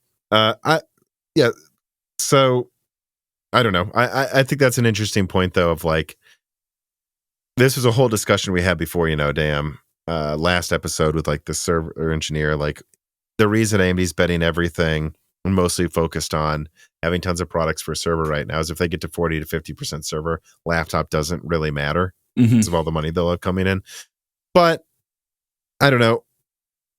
Carbon Cry, the opposite of that. Well, actually, this is where Intel's subsidizing server. I would say that's what they plan to do with Strix. And that they just see this as like the final year to really double down on server while Intel is clearly behind. But no, they're going to with Strix. Eventually, it becomes everything, and that's next year. Yeah, I think they would go after that market more aggressively eventually. I just think you go for server first because their architecture is really well tuned to taking over server, and it's a bigger market. Yeah, and they can make sure they can launch all of these on time far easier than like, okay, now we're going to have a Strix family of laptops where we're going to have to design the laptop practically for OEMs. It's kind of like, do that once you're sure you can launch tons of products at the same time, which what we've seen recently. There's been some delays out of AMD recently, uncharacteristically. So they're probably still trying to work towards becoming that company that can juggle 10 plates at once. Let them juggle 6 plates before 10. But Carbon Cry, to your point, I think that is what their plan is next year with Strix. I think that's when they're going to want to go for mobile market share, finally, strongly. All right, well, that's everything, Dan. That's all the stories, all the reader mails. Do you have any final thoughts? No. I can see you yawning there on camera. It's impossible to avoid a yawn when it's I'm not mad at you. No, I don't think so. No. Okay. I'm not chastising you for yawning. I'm just saying, if we have an abbreviated wrap up here, I think that's fine. I'm getting tired too. I'm tired too, Dan. Okay? Yeah. So I like your dog in the background though. And she's kind of going insane over there. But if you want to fund food for this dog and food for me, maybe I can do some research into what the heck is wrong with my puppy, who seems to be slowly doing the worm towards me. I don't know. Well, it's a stagnant worm more so. And now she stopped moving. Support us on YouTube. Subscribe, ring the bell button, like, share. Sharing matters so much. Go back and watch our other stuff if you missed it. There's been a huge surge in new followers on the YouTube channel this month. Like, tons of new people. I looked, it said like 75% aren't subscribed this month. So there is clearly a ton of interest from people jumping onto our ship, if not off of Intel's ship this month. And, I see you there watching. Don't forget to subscribe, and don't forget to watch the other podcast episodes with like Wendell and Tech Yes City and Daniel Nenny, Dave Eggleston, NX Gamer. He'll be coming on again soon. It's kind of a console recap episode. Don't miss all the great guests we've had on before him. Also, support us on Patreon if you have an extra $4 a month. I'm starting to put plans into, if we can hit the next Patreon goal, having early releases of ad-free video for you guys. And I actually am talking to an editor about a new piece of content for patrons that would be a video piece as well. But we need to get to the next Patreon goal to afford it, guys. So been saying it for a while. Please. I've seen that there's been like 500,000 or 600,000 followers of our content. Not subscribed yet. They should be, I think. But watching us over the past month, get in here and get it all for, be able to ask us questions, guest questions, get ad-free versions of it, and allow us to afford hiring some people to put all the stuff you're watching now on the Patreon ad-free. I want to do that. So we see you, but we'd like to see you more. Like to see, it's getting creepy. We'd like to see more of you. I don't like this. I think we're gonna leave it there. I don't think we should say that. Well, I think you know what I mean. And I am clearly exhausted. So thanks for watching, everybody. Consider what I've just said, and have a good week.